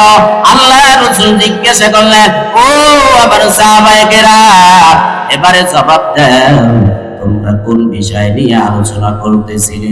সাহাবায়ে কেরাম বলল, ও পয়গম্বর, আপনি যে বললেন বিনা হিসাবে 70,000 জান্নাতে যাবে, ওই 70,000 কারা? তাদের গুণ কি? তাদের বৈশিষ্ট্য কি? আল্লাহ রাসূল বলেন তাদের 4টা বৈশিষ্ট্য। 1 নম্বর বৈশিষ্ট্য হলো ওই বিনা হিসাবে 70,000 আমার উম্মতের মধ্য থেকে যারা জান্নাতে যাবে, যারা বিনা আযাবে জান্নাতে যাবে, তাদের 4টা গুণ। 1 নম্বরে তারা ঝাড়ফুঁক দিবে না, 2 নম্বরে ঝাড়ফুঁক করাইবে না, 3 নম্বরে কোনো বস্তুকে কুলক্ষণ বানাবে না, 4 নম্বরে সদা সর্বদা আল্লাহর উপরে তাওয়াক্কুল করবে। এই 4 গুণের গুণান্বিত যারা, এরা বিনা হিসাবে জান্নাতে যাবে। ঝাড়ফুঁক দিবে না, ঝাড়ফুঁক করাইবে না, কোনো জিনিসকে কুলক্ষণ বানাবে না, সদা সর্বদা তাওয়াক্কুল করে চলবে। আল্লাহ রাসূল এই কথা বলার পরে সাহাবায়ে কেরামের ভিতর থেকে উৎসাহ একজন সাহাবী দাঁড়ায় বলতেছেন, ও পয়গম্বর, আপনি আমার জন্য দোয়া করেন, ওই 70,000 ভিতরে যেন আমি থাকতে পারি। আল্লাহ রাসূল বলেন, দাও, তুমিও 70,000 ভিতরে অন্তর্ভুক্ত হয়ে গেলে। আর একজন সাহাবী দাঁড়ায় গেল, তিনিও বললেন, পয়গম্বর, আপনি আমার জন্য দোয়া করেন, আমিও যেন তাদের অন্তর্ভুক্ত হয়ে যায়। আল্লাহ রাসূল বলেন, উৎসাহ অগ্রগামী হয়ে গেছে। ভিন্ন হাদিসে এসেছে, আল্লাহ রাসূল বলেন, যারা সর্বপ্রথম জান্নাতে যাবে এদের চেহারার আলো কেমন হবে, সৌন্দর্য কেমন হবে? সুন্দর কেমন হবে? হয় পূর্ণিমার রজনীতে, পূর্ণিমার চাঁদ আকাশে যে উদয় হয়, ওই চাঁদের ভিতরে কালো কালো স্পট আসেনি? জান্নাতে যারা সর্বপ্রথম যেই দল ঢুকবে, আল্লাহ রাসূল বলেন চাঁদের আলোর ভিতরে কালো কালো স্পট আছে। জান্নাতে যারা ঢুকবে এদের চেহারার ভিতরে চাঁদের আলোর ন্যায় সুন্দর হবে, কিন্তু চেহারার ভিতরে কোনো কালো কালো স্পট থাকবে না। ভিন্ন হাদিসে এসেছে, আল্লাহ রাসূল বলেন 70,000 যে বিনা হিসাবে জান্নাতে যাবে, ওই জান্নাতি যে 70,000 যাবে, ভিন্ন হাদিসে আল্লাহ রাসূল বর্ণনা করেন যে প্রতি হাজারে আরো 70,000 আল্লাহর জান্নাতে যাবে। এই হিসাবে শেষ নবীর উম্মত বিনা হিসাবে 49 লক্ষ উম্মতরা বিনা যাবে, বিনা হিসাবে আল্লাহর জান্নাতে যাবে। মুসনাদে আহমদ নামক একটা কিতাব আছে, ওই কিতাবে এই হাদিসের রেফারেন্সে ভিন্ন কথা এসেছে। হয় প্রতি হাজারে 70,000 নয়, প্রতি জনে 70,000 করে শেষ নবীর উম্মতরা বিনা হিসাবে আল্লাহর জান্নাতে যাবে। আল্লাহু আকবার। এই হিসাবে শেষ নবীর উম্মত 490 কোটি বিনা হিসাবে আল্লাহর জান্নাতে ঢুকবে। তাইলে আল্লাহ জান্নাতুল ফেরদাউস বানাইছে নিজ কুদরতি হাত দিয়া। তাহলে যেই জিনিসটা আল্লাহ তাআলা কুদরতি হাত লাগাইছে ওই জিনিসটার দাম কত? এজন্য আল্লাহ রাসূল বলেছেন, হে আমার উম্মত, যদি জান্নাত চাও আমার আল্লাহর কাছে জান্নাতুল ফেরদাউস চাইবা। রাজি আছি তো ইনশাআল্লাহ? জান্নাতুল ফেরদাউস চাইবেন আল্লাহর কাছে। আল্লাহুম্মা ইন্না নাসআলুকাল জান্নাতাল ফেরদাউস ওয়া নাউযু বিকা মিন আযাবিন নার। ও আল্লাহ, জান্নাতুল ফেরদাউস আমাদেরকে দান করো আর জাহান্নামের শাস্তি থেকে আমাদেরকে বাঁচায় দাও। আল্লাহ রাসূল বলেন, ওই জান্নাতুল ফেরদাউস আল্লাহ যে কুদরতি হাত লাগাইয়া বানাইছে। এই দুনিয়াতে আপনারা বিল্ডিং বানান ইট লাগাইয়া, বলেন আপনাদের এই দুনিয়ার বিল্ডিং গুলার ইট স্বর্ণের নাকি রূপার নাকি মাটির? আল্লাহ রাসূল বলেন, জান্নাতুল ফেরদাউসের ভিতরে যে আল্লাহ তাআলা এত সুন্দর করে জান্নাতটা বানায় রাখছেন। কেমন জান্নাত আমার আল্লাহ বানাইছেন, হয় এত সুন্দর করে আল্লাহ বানাইছেন। ওই জান্নাতি দেয়ালের একটা ইট হবে স্বর্ণের, হয় দুনিয়ার বড় স্বর্ণ না, জান্নাতি স্বর্ণ দুনিয়ার স্বর্ণের চেয়ে কোটি কোটি গুণ দামি স্বর্ণের তৈরি ইট লাগাইয়া আল্লাহ জান্নাতটা বানাইছে। একটা ইট হবে স্বর্ণের, আর একটা ইট হবে রূপা। এবারে মণিমুক্তা জাহারাতের মাল মশলা দিয়া এরপরে আল্লাহ দেয়ালটা বানাইছে। ভাই দুনিয়ার বিল্ডিং গুলা বাহিরের দিক থেকে তাকাইলে ঘরের ভিতরে দেখা যায় না, ঘর থেকে বাহিরে জানালার দিক থেকে যদি তাকান তাহলে দেখা যায়, সব দিক থেকে দেখা যায় না। আপনার আমার জান্নাতটা আল্লাহ কুদরতি হাত লাগাইয়া যে বানাইছেন, ওই জান্নাতটা কেমন ভাই বাহিরের থেকেও ভিতরে দেখা যাবে, ভিতর থেকে চাইলেও আপনি বাইরে দেখতে পাবেন, ভিতর থেকে আপনি আল্লাহকে দেখতে যাবেন। সাতারাউনা রাব্বাকুম কামা তারাউনাল কমারা লাইলাতাল বদরি। পয়গম্বর বলেন, ও সাহাবায়ে কেরাম, মেঘবিহীন আকাশে পূর্ণিমার চাঁদ যদি উদিত হয়, ওই চাঁদ তোমাদের দেখতে কোনো অসুবিধা হবে না। সাহাবায়ে কেরাম বললেন, না, মেঘবিহীন আকাশে যদি পূর্ণিমার চাঁদ উঠে, ওই চাঁদ দেখতে দুনিয়ার মানুষের কোনো ঠেলা ঠেলি লাগেনি। কথা বলেন? ওই চাঁদ দেখতে কিন্তু কোনো ঠেলা ঠেলি লাগে না, তুই ওই দিকে যা, এই তুই এদিকে যা, চাঁদ দেখতে পারি না, এমনটা কিন্তু না। স্পষ্ট যেমন আমরা দেখতে পাই, সাতারাউনা রাব্বাকুম কামা তারাউনাল কমারা লাইলাতাল বদরি। ও সাহাবায়ে কেরাম, জান্নাতে যখন তোমরা যাইবে, তোমাদের রবকে পূর্ণিমার চাঁদের ন্যায় সরাসরি দেখতে পাবে। ওই আল্লাহ তাআলা কুদরতি হাত লাগাইয়া যে জান্নাতটা বানাইছে, জান্নাতুল ফেরদাউস, কত নিয়ামত। আপনি যখন জান্নাতে যাবেন, সর্বপ্রথম আপনাকে কি দিয়া মেহমানদারি করাবে? বুখারী হাদিসের ২য় খণ্ড, ওই বুখারীর বর্ণনায় এসেছে, আল্লাহ রাসূল বলেন, জান্নাতীরা যখন জান্নাতে ঢুকবে, সর্বপ্রথম মাছের কলিজা ভুনা আর গরুর গোশত আর সালসাবিলের ঝরনার পানি দিয়ে আল্লাহ তাআলা সর্বপ্রথম জান্নাতীদেরকে মেহমানদারি করাবে। সুবহানাল্লাহ। এ হলো মেহমানদারি। তারপরে আল্লাহ বলেন, ওয়ালাহমি তাইরিম মিম্মা ইয়াশতাহুন। জান্নাতি মানুষেরা জান্নাতে যে যাবে, পয়গম্বর আদমকে আল্লাহ বানাইছে ৬০ হাত লম্বা করে, দেহটা বানাইছে পাশে ৭ হাত। এক একটা ফল, বড়ই গাছে বড়ই হয়, আপেল গাছে আপেল হয়, বেদানা গাছে বেদানা হয়, আঙ্গুর গাছে আঙ্গুর হয়। দুনিয়ার ফল ছোট ছোট, জান্নাতের এক একটা ফল হবে ড্রামের মতো বিশাল বিশাল ফল। এত বড় ফল কেমনে খাইবেন? আমাদের মুখ তো মাত্র ৩ ইঞ্চি লম্বা, ওই ড্রামের মতো বড় বড় ফল ওই যে জান্নাতীর কাছে যে ঝুলন্ত থাকবে, কেমনে খাইবেন? ভাই আপনি এমন থাকবেন না, আপনার চেহারাও এমন থাকবে না, পূর্ণিমার চাঁদের ন্যায় চেহারাটা বানায় দেবে। এরপরে জান্নাতে যখন ঢুকবেন, পয়গম্বর আদম নবীর মতন লম্বা ৭ হাত বানাইয়া দেহটাকে আল্লাহ চওড়া বানাবেন ৭ হাত, এইভাবে লম্বা বানাইয়া যুবক বানাবেন। আল্লাহ রাসূল বলেন প্রত্যেক জান্নাতি জান্নাতে ঢুকবে 30 অথবা 33 বছর বয়সী হইয়া, আর বয়স বাড়বে না।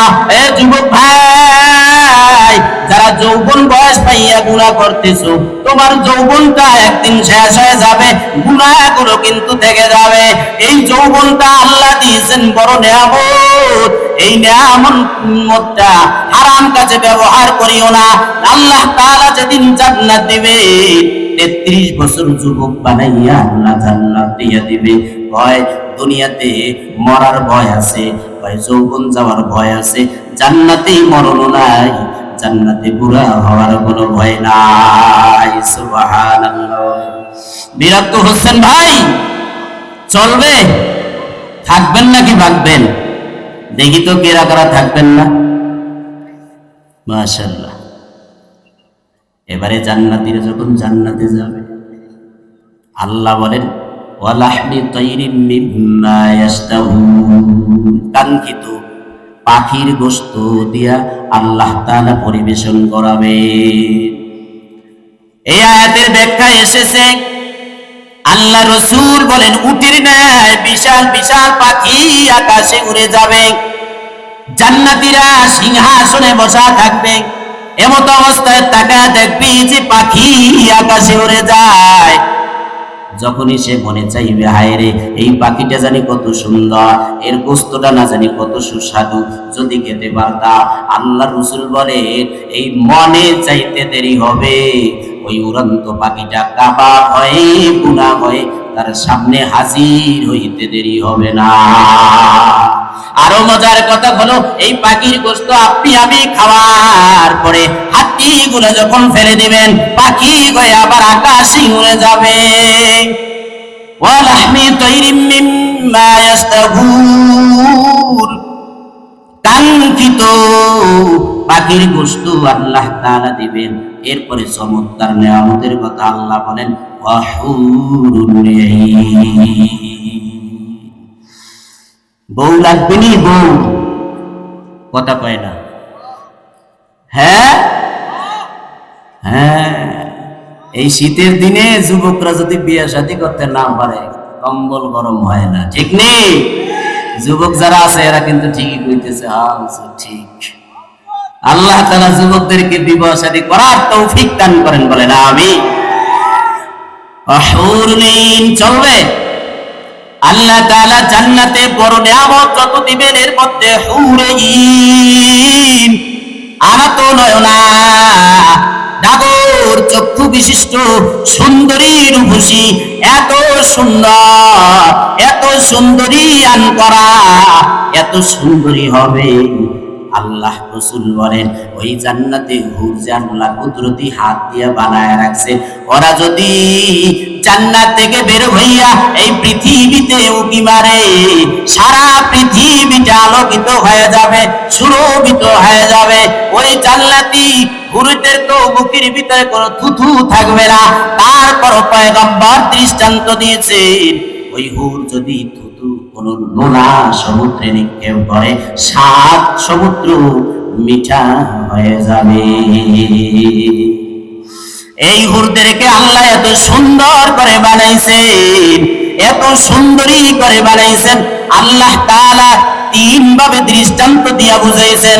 যদি সময় দেন ও ভাই, আল্লাহ জান্নাতের মধ্যে আমাদের জন্য কত নিয়ামত আল্লাহ বানায় রাখছেন। এজন্য একটা হাদিস বুঝলেই সব বোঝা যায়, যেই চোখ কখনো দেখে নাই, কান কখনো শুনে নাই, অন্তর কখনো কল্পনা করে নাই, এমন সুন্দর আল্লাহ জান্নাত বানায় রাখছে। হুরে আইনদেরকে আল্লাহ তাআলা এত সুন্দরী, এত রূপসী, এত রূপবতী করে আল্লাহ বানাইছেন। এরা যদি সূর্যের আলোর সামনে দাঁড়ায়, আল্লাহ রাসূল বলেন ওই হুরে আইনের চেহারার আলোর সামনে সূর্যের আলো মেলানো হয়ে যাবে। সূর্যের আলোর পাওয়ার আছে না নাই? সেকেন্ডে হাজার হাজার মাইল পর্যন্ত সূর্যের আলো চলে যায়। দুনিয়াতে আমরা টর্চ লাইট ব্যবহার করি, টিপ দিতে দেরি হয়, ওই আলো কিন্তু বহুত দূর পর্যন্ত প্রকাশ করে। সূর্য ওঠা মাত্রই আলোটা জমিনে চলে আসে। সূর্যের আলো কত বেশি! আল্লাহ রাসূল বলেন, হুরে ইনদের কে আল্লাহ তাআলা এত সুন্দরী করে বানাইছেন, ওই সূর্যের আলোর সামনে দাঁড়াইলে সূর্যের আলো পর্যন্ত বেলাল হয়ে যাবে। এই হুরদেরকে আল্লাহ তাআলা তিন ভাবে দৃষ্টান্ত দিয়ে আমাদেরকে বুঝাইছেন, ও দুনিয়ার আমার বান্দারা, যদি দুনিয়াতে আবার হুকুম পালন করে তোমরা আসতে পারো, তাহলে এমন নিয়ামত আমি তোমাদের জন্য রেডি করে রেখেছি। হুরে ইন আমি আল্লাহ কেমন করে বানাইছি, তিনটা দৃষ্টান্ত আল্লাহ দিয়েছেন। কামসালিল লুকলুল মাকনুন, সংরক্ষিত মতির ন্যায়। আর এক জায়গায় আল্লাহ বলেন, কান্না গুন্না বাইতুম মাকনুন, সংরক্ষিত ডিমের ন্যায় আমি আল্লাহ হুরদেরকে বানায় রাখছি ওই জান্নাতের ভিতরে। আল্লাহ তাআলা সূরাতুর রহমানের মধ্যে বলেন, আমি কত সুন্দরী করে হুরদেরকে বানাইছি। কান্না গুন্না লিয়াকুত ওয়াল মারজান, আমি আল্লাহ হুরদেরকে বানাইছি ইয়াকুত আর মারজান পাথরের ন্যায় করে এত সুন্দরী করে বানায় রাখছি। ইয়াকুত এমন পাথর, এত স্বচ্ছ সুন্দর পাথর, ইয়াকুত পাথরের উপরে যদি আপনি একটা সুতা রাখেন, ওই অপার পিঠ থেকে ওই সুতাটা দেখা যায়। ডিম দেখছেন নি, ডিম হাঁস মুরগিতে ডিম পাড়ে, ওই ডিমের ভিতরে যে সুন্দর লালিমা থাকে সাদা, আবার সাদার ভিতরে লাল, ওইটা যেমন স্বচ্ছ, কোনো ময়লা নাই। আল্লাহ বুঝাইতে চান মনি মুক্তা যেমন সুন্দর থাকে, কোনো ধুলাবালি নাই, ধুলাবালি থাকে না, ঠিক জান্নাতের ভিতরে হুরে ইনদেরকে আমি এত সুন্দর করে বানাইছি যে ওই হুররা বলো মনি মুক্তার ন্যায়। সুবহানাল্লাহ। এবারে জান্নাতে যখন যাবেন, এই হুর থেকে আল্লাহ তাআলা আপনাদেরকে দান করবে, সালাম দিবে, সালাম। জান্নাতে যখন ঢুকবে, জাযাম বিমা কানু ইয়ামালুন, লা ইয়াসমাউনা ফিহা লাগওয়ান ওয়ালা তাকসীমা ইল্লা কিলান সালামান সালামা। জান্নাতের ভিতরে কোনো অবান্তর কথা হবে না, কোনো ধোঁকাবাজি হবে না, ওখানে শুধু সালাম আর সালাম চলবে। এরপরে আল্লাহ তাআলা একটু সামনে বলেন, ফি সিদরিম মাখদুদ, কাটা বিহীন বদুরিকা বৃক্ষ, ওই বৃক্ষের ভিতরে আল্লাহ তাআলা বড়ই দিয়ে রাখবেন। বড়ই দুনিয়ার গাছে উঠলে কাটার ভয় থাকে, কাটা শরীরে বিঁধবে। আল্লাহ তাআলা বলেন, আমি এত সুন্দর করে বড়ই গাছ বানাইছি, যেই বড়ই বড় বড় বড়ই হবে, বড়ইগুলা বড়ই গাছটার ভিতরে কোনো কাটা থাকবে না, কাটা বিহীন বড়ই আমি সুন্দর করে বানায় রাখছি। অতল হিমামদুদ, কাদি কাদি কলা, আমি আল্লাহ সুন্দর করে কলা বানায় রাখছি। জান্নাতীরা সেখানে যাওয়ার পরে কলা খাবে। ওয়াজিল্লিম মামদুদ, লম্বা লম্বা ছায়া, গাছের ছায়া আছে না নাই?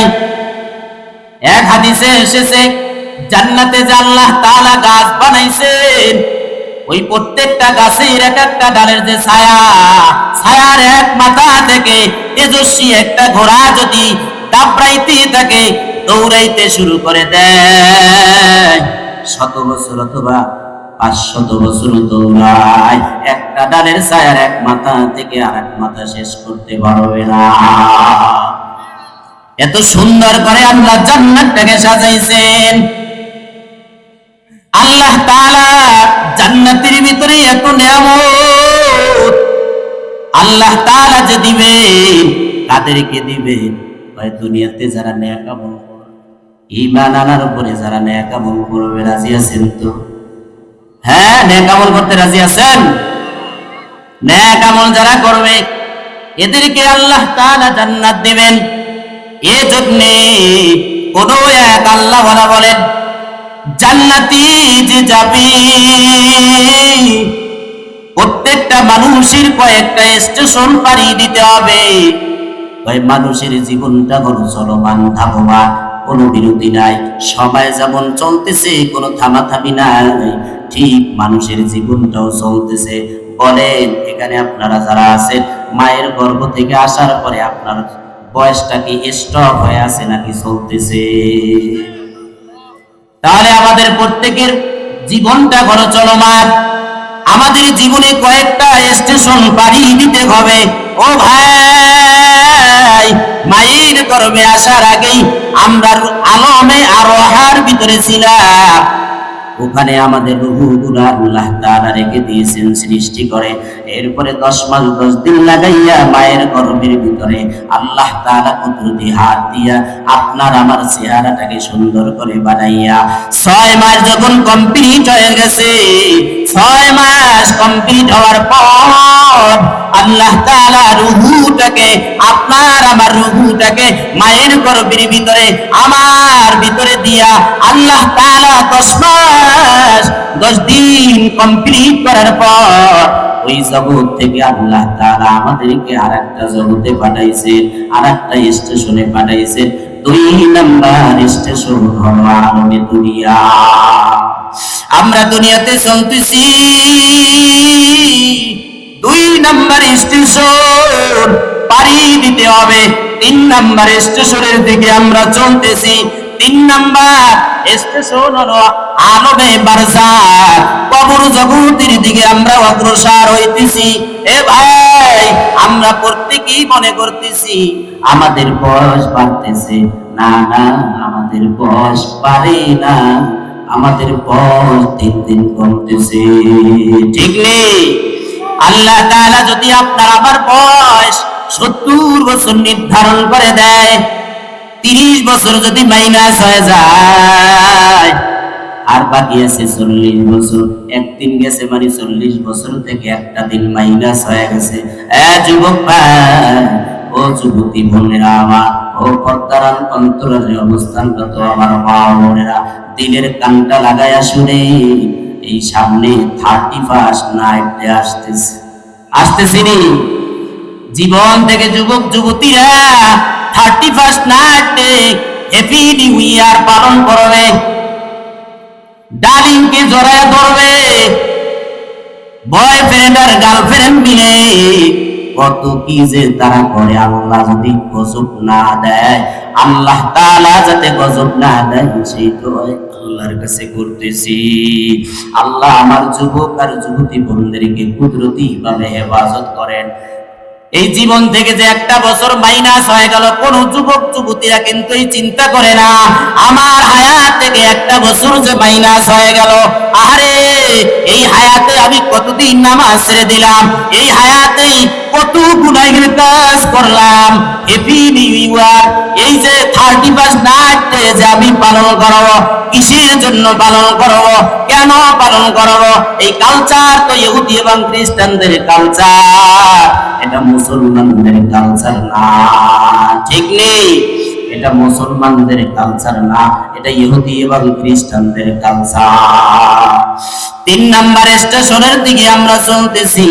এ ভাই, এই দুনিয়ার জিন্দেগি শেষ হওয়ার পরে কবর জগতে যখন আপনার আমি চলে যাব, কবর জগতে যখন আপনি চলে যাবেন, ওটা এমন একটা স্টেশন, ভাই দুনিয়াতে হারলে জিতার আশা করা যায়। আপনি যদি সুপ্রিম কোর্টে মামলা করেন, সেখানে একবার হারলে আবার আপিল করার সুযোগ থাকে, জিতার আশা থাকে। দুনিয়াতে একবার বারবার যদি হেরে যায়, জিতার কিন্তু মানুষ আশা করে। কবরের জগৎ এমন একটা স্টেশন, ওই স্টেশনে যদি একবার কেউ যায় আর ওখানে যাওয়ার পরে যদি ফেল করে, তাহলে জিতার আশা করা যায় না। এজন্য আল্লাহ রাসূলের একজন সাহাবী হযরত উসমান রাদিয়াল্লাহু তাআলা আনহু কবরের সামনে যখন দাঁড়ায় যেতেন, কবরের সামনে দাঁড়ায় তিনি হাউমাউ করে কান্না করতেন, চোখের পানিতে তার দাড়ি ভিজে যাইতো। সাহাবায়ে কেরাম জিজ্ঞাসা করলেন, উসমান, আল্লাহ রাসূলের সামনে যখন বসে বসে জান্নাত জাহান্নামের বয়ানগুলো শুনতেন, তখন তো আপনি এমন কান্না করতেন না, কবরের সামনে দাঁড়াইলে আপনি এমন কেন কান্না করেন? হযরত উসমান বলেন, এ ভাই, কবর কবর এমন একটা স্টেশন, এই স্টেশনে যে একবার হারবে দ্বিতীয়বার জেতার আশা করা যায় না। কবর এমন একটা মানজিল, এই মানজিলে যে যাবে, ওই দুনিয়াতে মুসিবতে বললে সন্তান বাবা দৌড়াই আসে, মা হাউমাউ করে কান্না করে, মায়েরা কান্না করে সন্তানের জন্য কান্না করে, বাবা সন্তানের জন্য হাউমাউ করে কান্না করে। মুসিবতে বললে মানুষ আগা যায়। কবর এমন একটা মানজিল, এমন একটা জগৎ, যেই জগতে মানুষ ঢুকলে ওখানে যদি একবার হেরে যায় মানুষ দ্বিতীয়বার আর জেতার আশা করা যায় না। হযরত ওসমান রাদিয়াল্লাহু তাআলা আনহু বলেন যে ওই কবরটা হলো এমন একটা মানজিল, এটা হলো প্রথম মানজিল। এই মানজিলে জিতলে সব স্টেশনে পাস, আর এই স্টেশনে ফেল করলে সব স্টেশনে পাস। এই জন্য আমি এখানে কান্না করতেছি। এ ভাই, কবর জগতে যখন চলে যাবে, মানুষ যখন কবর জগতে চলে যাবে, ওখানে যদি ঈমান আর আমল নিয়ে যায়, টাকা পয়সা অর্থ নিয়ে কিন্তু কবরে যাওয়া যাবে না। এ ভাই, এ সুদখোর ভাই, এ হারামখোর ভাই, যারা হারাম পন্থায় টাকা উপার্জন করতেছো, টাকা কামাই করো, কাফনের কাপড়ে কিন্তু পকেট নাই, আসেনি? টাকা নিয়ে কিন্তু যাইতে পারবা না। ওখানে 3টা কাপড় মিলবে, আর সাথে থাকবে ঈমান, সাথে থাকবে তোমার নেক আমল।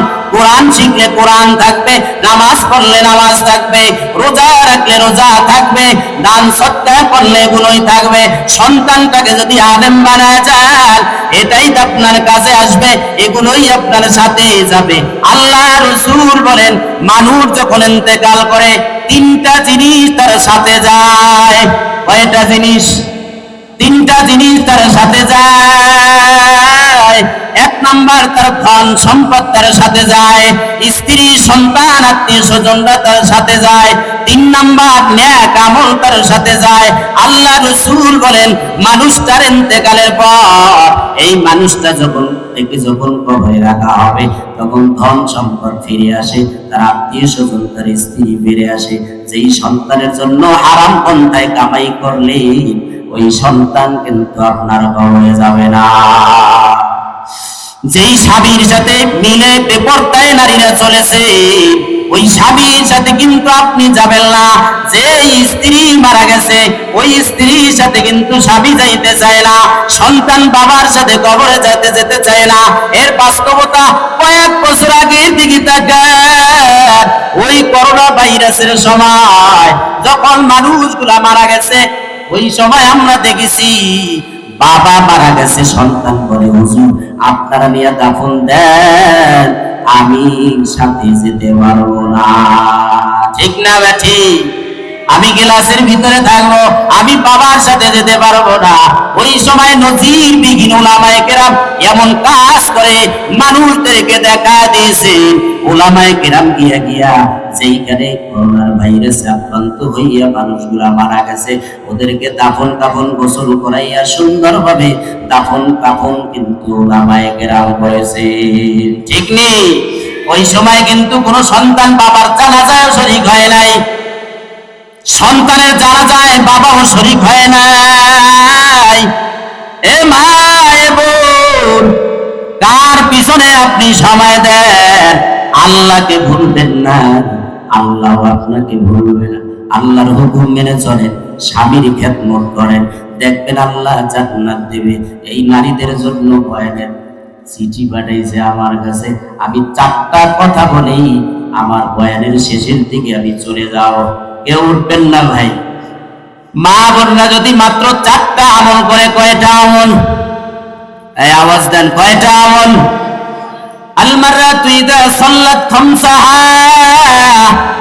আল্লাহ রাসূল বলেন, কোন মহিলা যখন 5 বেলার নামাজ আদায় করবে, এক নাম্বার। 2 নাম্বার সামাশারাহা, রমজানের রোজা পালন করবে। 3 নাম্বার ওয়াহসানাত ফারজাহা, আল্লাহ রাসূল বলেন যেই নারীরা নিজেদের লজ্জাস্থানকে হেফাজত করবে, ওয়াতারাত বালাহা, আল্লাহ রাসূল বলেন যেই নারী তার স্বামীর আনুগত্য করবে। এই 4টা কথা আল্লাহ রাসূল বলেছেন। 1 নাম্বার সালাত, 2 নাম্বার রমজানের রোজা, 3 নাম্বারের লজ্জাস্থানের হেফাজত, 4 নাম্বারের স্বামীর আনুগত্য। তবে মা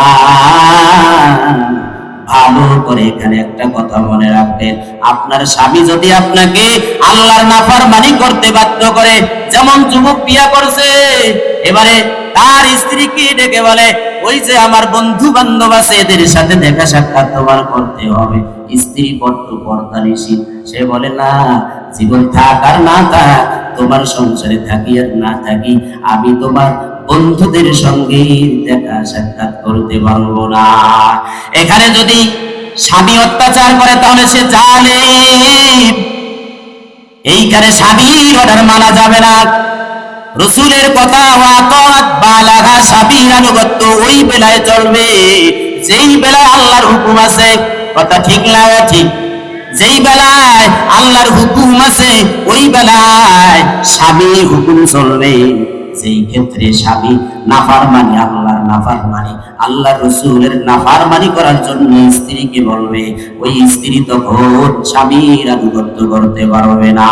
ভিন্ন হাদিসে রাসূল বলেন লা তাআতা লি মাখলুকিন ফি মাসিয়াতিল খালিক, আল্লাহর নাফরমানি করে মাখলুকের আনুগত্য করা যাবে না। এই 4টা কাজ কোন নারী যদি করে, 1 নাম্বার সালাত, 2 নাম্বার রমজানের রোজা, 3 নাম্বারে লজ্জাস্থানের হেফাজত। লজ্জাস্থানের হেফাজত মানে হলো হালাল পন্থায় ব্যবহার করবে। স্বামীর ক্ষেত্রে ভিন্ন গায়ের মাহরম পুরুষের ক্ষেত্রে না, হেফাজত করবে। 4 নাম্বার হলো স্বামীর আনুগত্য। এরপরে রাসূল বলেন ফালতাদখুল মিন আইয়াবিল জান্নাতি শাআত, এই নারীরা আল্লাহ তাআলা যে জান্নাত বানাইছেন, 8টা জান্নাত বানাইছেন, এই জান্নাতগুলোর ভিতরে আল্লাহ তাআলা শত শত নয় হাজার হাজার আল্লাহ তাআলা দরওয়াজা বানাইছেন। ওই প্রত্যেক দরওয়াজা দিয়া এই 4 গুণে গুণান্বিত নারীরা ঢোকার সুযোগ পাবে। সুবহানাল্লাহ, বাড়ি যেয়ে কইেন কয় গুণে গুণান্বিত হইলে জান্নাতের যে কোনো দরজা দিয়া ঢুকতে পারবে? কয় গুণ? 1 নাম্বার, 2 নাম্বার, 3 নাম্বার, 4 নাম্বার। এটা কিন্তু আমাকে বেলায় কয় না, দেখছেন? 4 নাম্বার কি? স্বামীর আনুগত্য। ওই মাঠে কাজ কইরা আইছে স্বামী বেচারা, আইসা কয় দুপুর বেলায় বউরে কইতেছে আয় পানি দাও, কয় ঢালিয়া খাও। কয় কি সময় দেওয়াস না? কাজ করি, ঘরের মধ্যে কত কাজ। বেড়া কয় পানি দিবি না? সন্ধ্যার সময় টাইট দিমু রাখ। এবার সন্ধ্যার সময় কইছে পান আনতে, পান আর আনে নাই। বউ কয় আমার বিছানায় আসবে না, আজকের শীতের রাত্রে এই যে খাটের নিচে ঘুমাই তুই। এটা ভালোবাসা নয়, এটা মহব্বত নয়। মা, ঘরের ভিতরে অবস্থান করবেন, পর্দার ভিতরে থাকবেন। স্বামী যখন বাসায় হাজির হয়ে যাবে আপনি সালাম দিয়ে দিবেন। আর স্বামীরা তো মাশাআল্লাহ ওই বাসর ঘরে যেই দিন ঢুকছে ওই দিনই শুধু আই লাভ ইউ কইছে, আর জীবনে বউরে আই লাভ ইউ কয় না। সব আই লাভ ইউ এখন যায় ভাবির কাছে। ঠিক নেই? এই যুবক ভাই, সব আই লাভ ইউ ডার্লিং এর কাছে যায়, বউর কাছে আর আই লাভ ইউ পৌঁছায় না। ভালোবাসা কেমনে হবে? ঠিক নেই? বাসর ঘরে যেদিন ঢুকছিল ওই দিন কয় জীবনের সব চাইতে তোমার বড্ড বেশি ভালোবাসি, আই লাভ। ওই দিনই শেষ, আর আই লাভ ইউ নাই। ঝগড়া তো চলবে। আজকের বয়ানের পরে গিয়া দরওয়াজার সামনে গিয়া সালামটা লাগায় দিবেন। আবু দাউদ শরীফ যদি খুলেন সেখানে একটা হাদিস আছে, আমল করবেন। আল্লাহ রাসূল বলেন যেই পুরুষ ঘরের সামনে দাঁড়াইয়া তার ফ্যামিলি সদস্য, সন্তান, মেয়ে, স্ত্রী সবাইকে সালাম দিবে। আল্লাহর রাসূল বলেন সব ধরনের মুসিবত থেকে ওই ঘরটার হেফাজতের জিম্মাদার স্বয়ং আল্লাহ হয়ে যাবে। তাহলে ঘরে গিয়ে সালাম দেননি? আরে কিসের সালাম? ও মানে টাটা দেয়। কি দেয়? টাটা দেয়, খালি টাটা, সালাম দেয় না, টাটা দেয়। সন্তানেরও টাটা শিখায় ইহুদি খ্রিস্টানদের কালচার, আর বাবাও টাটা শিক্ষা দেয়, সন্তানও টাটাই দেয়, সালাম আর কইতে পারে না। কথা ঠিক না? এবারে ঘরের সামনে গিয়ে দাঁড়াইয়া সালাম দিবেন। স্ত্রী যখন দরজা খুলবে, খোলার সাথে সাথে আপনি বলবেন আই লাভ ইউ। দেখবেন এমন একটা হাসি মারবে, তুমি কি পশ্চিম দিক দিয়ে আইলা নাকি পূর্ব দিক থেকে আইলা? বুঝলাম না কাহিনী। আই লাভ ইউ কে শিখায় দিন? দেখবেন সারা জীবনের অভিমান, সারা জীবনের ঝগড়া এক মুহূর্তে শেষ। ঠিক নেই? ওই যে আমার এক মুসল্লি জুমার বয়ানে বলেছিলাম, প্রতিদিন আপনার স্ত্রীকে একবার, অন্তপক্ষে একবার আই লাভ ইউ বলবে। আমি তো আর জানি না ওই বেচারার স্ত্রীর সাথে দ্বন্দ্ব ছিল। বেচারায় বয়ান শোনার পর ওই ফাঁকে গিয়ে মোবাইল দিচ্ছে, মোবাইল দিয়ে সালাম না দিয়ে আগে আই লাভ ইউ শুরু। সাথে সাথে স্ত্রী কয় ব্যাপারটা কি বুঝলাম না। হুজুরে আমল শিখিয়ে দিচ্ছে, আজকের থেকে আমল চলবে, রাত অভিমান সব শেষ হয়ে যাবে। ঠিক নেই? আমল করে দেখেন, এটা বাস্তবতা। স্বামী স্ত্রীর ঝগড়া থাকবে না। আর একটা মেডিসিন দিয়া যায়, মা বোনরা দেখবেন অল্প কথায় গরম হয়ে যায়, আপনি এই সময় চুপ হয়ে যাবেন। যদি জবান কন্ট্রোল করতে না পারেন, বুকের ভিতরে পানি নিয়ে গিলবেন না, পানি আটকায় রাখবেন, কথা বলবেন না। স্ত্রী কবি কি বোবা শয়তান হয়ে গেল নাকি? কথা কও না, বলে না তোর সাথে কথা বলে তো বেজাল লাগবে, যে চুপ থাই, পানি মুখের ভিতরে দিয়ে রাখছি, কথা কইতে থাক, আর দরকার কানের ভিতরে তুলা দিয়ে রাখ। বাস এক সময় কইতে কইতে কথাই শুনে না, যা কিছু বলতাম না। স্বামী যখন লাগায় যাবে, স্ত্রী আপনারাও ধৈর্য ধারণ করবে। আল্লাহ তাআলা বলেন যারা দুনিয়াতে ধৈর্য ধারণ করবে, ধৈর্য ধারণকারীদেরকে আল্লাহ তাআলা বিনা হিসাবে জান্নাত দিবেন। বিনা হিসাবে আল্লাহ জান্নাত দেন। 3 নাম্বার স্টেশন চলতেছিল। কয় নাম্বার স্টেশন? জোরে বলেন। কবর জগতে যাওয়া লাগবে নি। কারা কারা যাইবেন না? কেউই যাইতে চাই না, কিন্তু সময় যখন আসবে, ঘন্টা যখন বেঁচে যাইবে, প্রত্যেকেরই যাওয়া লাগবে। ওই কবর জগতে যখন যাইবে, যেই যুবকরা, যেই যুবতী বোনেরা দুনিয়ার জিন্দেগিতে আল্লাহকে ভুলে নাই, আল্লাহ ফেরেশতাদেরকে ডেকে বলবে, এই বান্দাগুলো আমাকে দুনিয়াতে ভুলে নাই, কবরে এদেরকে তোমরা ডিস্টার্ব করবে না। কারণ দুনিয়াটা হলো পরিশ্রমের জায়গা, কবরটা হলো বিশ্রামের জায়গা। দুনিয়াতে নামাজ পড়তে কষ্ট হবে, দুনিয়াতে এই শীতের রজনীতে ফজরের নামাজের সময় ঘুম থেকে উঠে কম্বল ফালাইয়া দিয়া ওযু করে ফজরের নামাজ মসজিদে এসে জামাতের সাথে আদায় করতে কষ্ট হবে। এই কষ্ট করার জায়গা হলো দুনিয়া। এই দুনিয়াতে যারা কষ্ট করবে, কবর জগতে গিয়ে তারা বিশ্রাম করতে পারবে। আল্লাহ বলবে, এই সাবধান, খবরদার আরে ডিস্টার্ব করবি না। সুবহানাল্লাহ। যেমন আজকের প্রধান অতিথি আপনাদের, হ্যাঁ, প্রধান অতিথি আনোয়ার উদ্দিন আহমেদ, ঠিক নেই? এর সাথে যাদের লিঙ্ক আছে, সম্পর্ক আছে, তারাও কিন্তু ওখানে বসে না, এখানে আসবে। কারণ প্রধান অতিথি এখানে, প্রধান অতিথির সাথে যারা রিলেশন আছে, সম্পর্ক আছে, এদের সঙ্গে থাকবে। যেমন প্রেসিডেন্টের সঙ্গে যাদের সম্পর্ক, প্রেসিডেন্ট খবর নিবে, কিরে তুই কই? ভাই আল্লাহ প্রেসিডেন্ট, আমি তো হাজার হাজার মানুষের মধ্যে আছি, তাড়াতাড়ি আয়। আমি তো সংসদ ভবনে বসছি, তোর জন্য একটা রিজার্ভ করে রেখেছি চেয়ার, আয়, কারণ ডাইরেক্ট তোর সাথে আমার সাথে সম্পর্ক।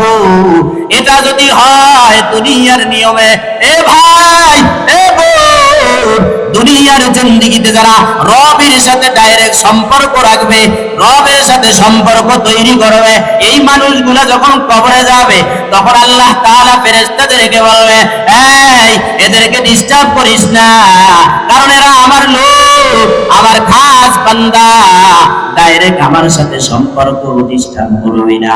এবারে সব মানুষগুলা 4 নাম্বার স্টেশনে চলে যাবে, হাসরের ময়দানে রবের সামনে যখন দাঁড়ায় যাবে। সব মানুষগুলা যখন রবের সামনে দাঁড়ায় যাবে, কত সময় দাঁড়ায় থাকবে? যার আমল যেরকম সে তত পরিমাণ সময় দাঁড়ায় থাকবে।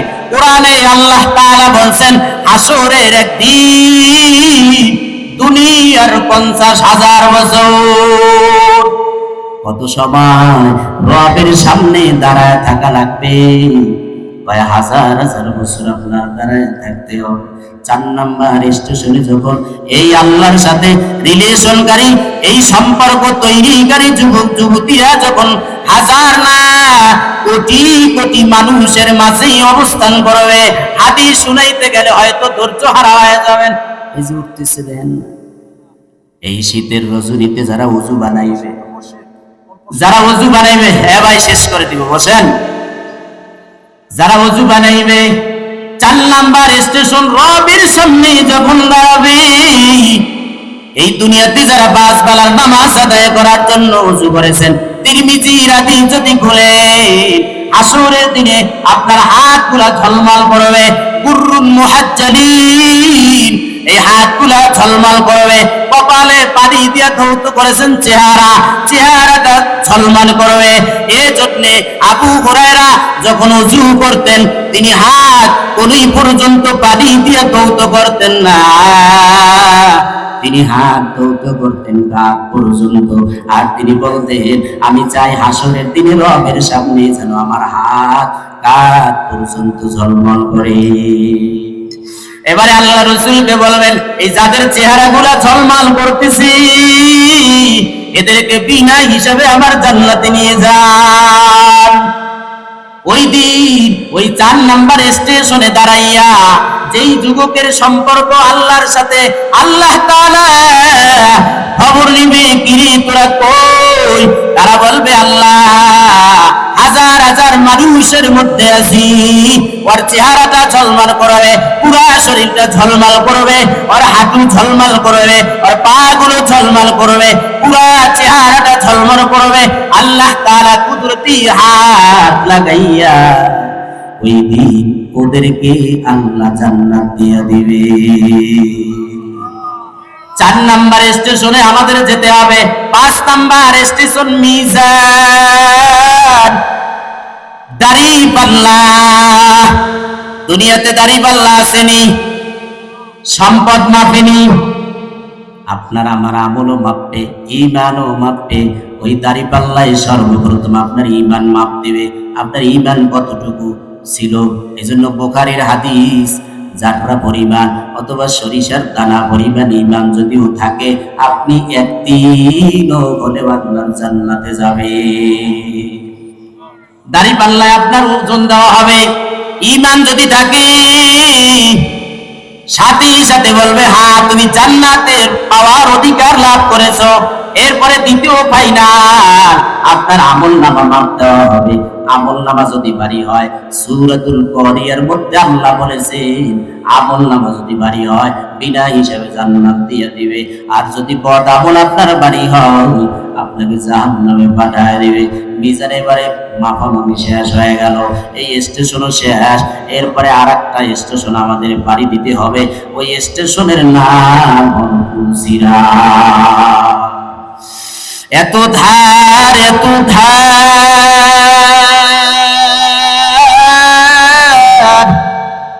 ওই পুলসিরাতের সামনে সবাইকে দাঁড়াতে হবে। এ ভাই এ বোন, মুসলিম শরীফের হাদিস যদি শুনাইতে যাই লম্বা সময় লাগবে। সংক্ষেপে বলি, আল্লাহ রাসূল বলেন ওই পুলসিরাতের পুলির সামনে যখন মানুষগুলা দাঁড়ায় যাবে, কেউ বিজলির আকারে পার হয়ে যাবে। সুবহানাল্লাহ বলেন। আকাশে বিজলি চমকায়, সেকেন্ডের মধ্যে দেখা যায়, এরপরে নাই, কয়েক সেকেন্ডের মধ্যে পার হয়ে যাবে। কেউ আস্তে আস্তে পাড়ি দিবে, কেউ আলোর গতিতে পাড়ি দিবে, কেউ দ্রুতগামী ঘোড়া যেমন দৌড়ায় ওইভাবে পুলসিরাতের পুল পাড়ি দিয়ে ওই পারে চলে যাবে। 6 নাম্বার স্টেশন পাড়ি দেওয়া শেষ। তবে এখানে একটা কথা আছে, যারা বেঈমান, যারা নাস্তিক, যারা মুরতাদ, যারা অমুসলিম, এরা ওই পুলসিরাতের পুলের কাছে যাবে। ওই ইমানদাররা যখন পুল পাড়ি দিবে, এদের পুরা শরীরটা তো আলোকিত হয়ে যাবে, ওই জায়গাটা অন্ধকার।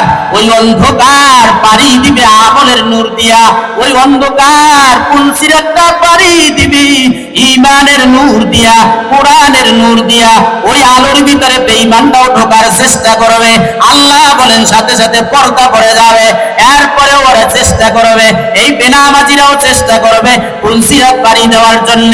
রাসূল বলেন পুলসিরাতের পুলি যখন তারা পা দিবে, পাটা কেটে যাবে, হাত দিয়া ধরবে, হাতটা কেটে যাবে।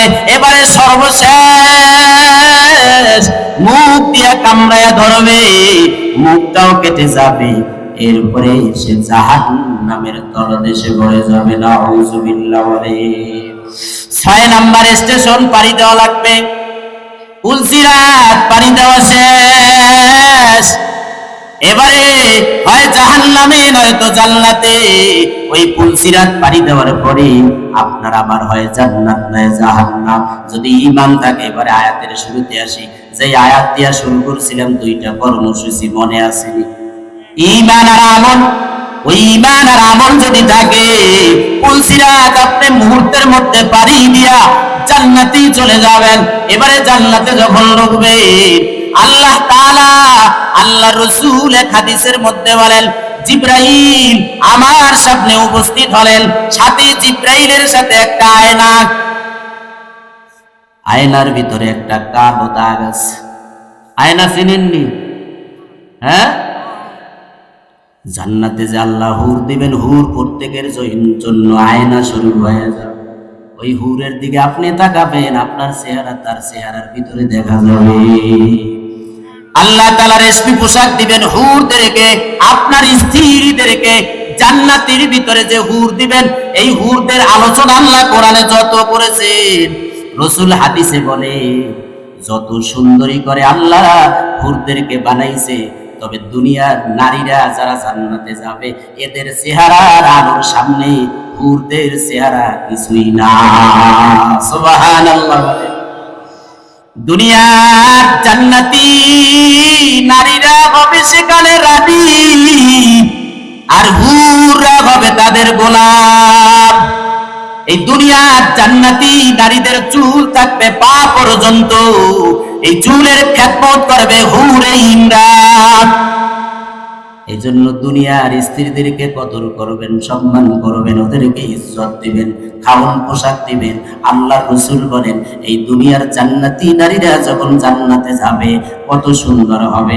কয় রেশমি পোশাক দিবে, রেশমি লেহেঙ্গা দিবে, এত সুন্দর সুন্দর শাড়ি দিবে যে 70 জোড়া শাড়ি আল্লাহ দিয়ে দিবে। মজার কথা হলো, এই 70 জোড়া যে শাড়ি দিবে, আল্লাহ রাসূল বলেন এই 70 জোড়া কাপড়ের বাহির থেকে আপনি আপনার স্ত্রীর দিকে যখন তাকাবেন, আল্লাহ রাসূল বলেন 70 জোড়া পোশাক, ওই পোশাকের বাহির থেকে আপনার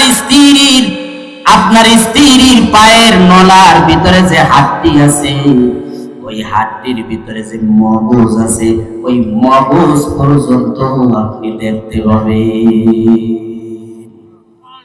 তাহলে এবার চিন্তা করেন সুন্দরী কেমন হবে। আমাদের শরীরের ভিতরে এই যে চামড়া, চামড়ার ভিতরে গোশত, গোশতের পরে হাড্ডি, হাড্ডির ভিতরে মগজ। গরুর গোশত খাইছেন না? এই যে পায়ের নলার ভিতরে মগজ আছে না, বাহির থেকে দেখা যায়? কথা বলেন না কেন? দেখা যায়। আমরা আমাদেরটা দেখতে পাই, আল্লাহ রাসূল বলেন এই জান্নাতি নারীদের 70 জোড়া পোশাক দেওয়ার পরও বাহির থেকে সব দেখা যাবে।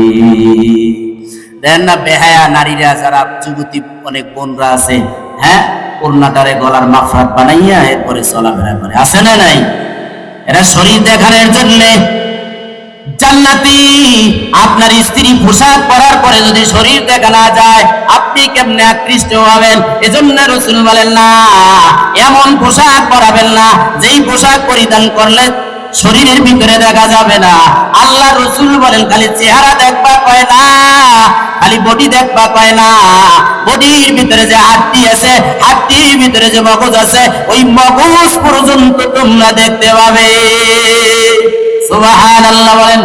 এবারে জিবরাইল যখন আয়না নিয়ে হাজির, পয়গম্বর টাকা দেখলেন আয়নার ভিতরে কালো একটা স্পট আছে।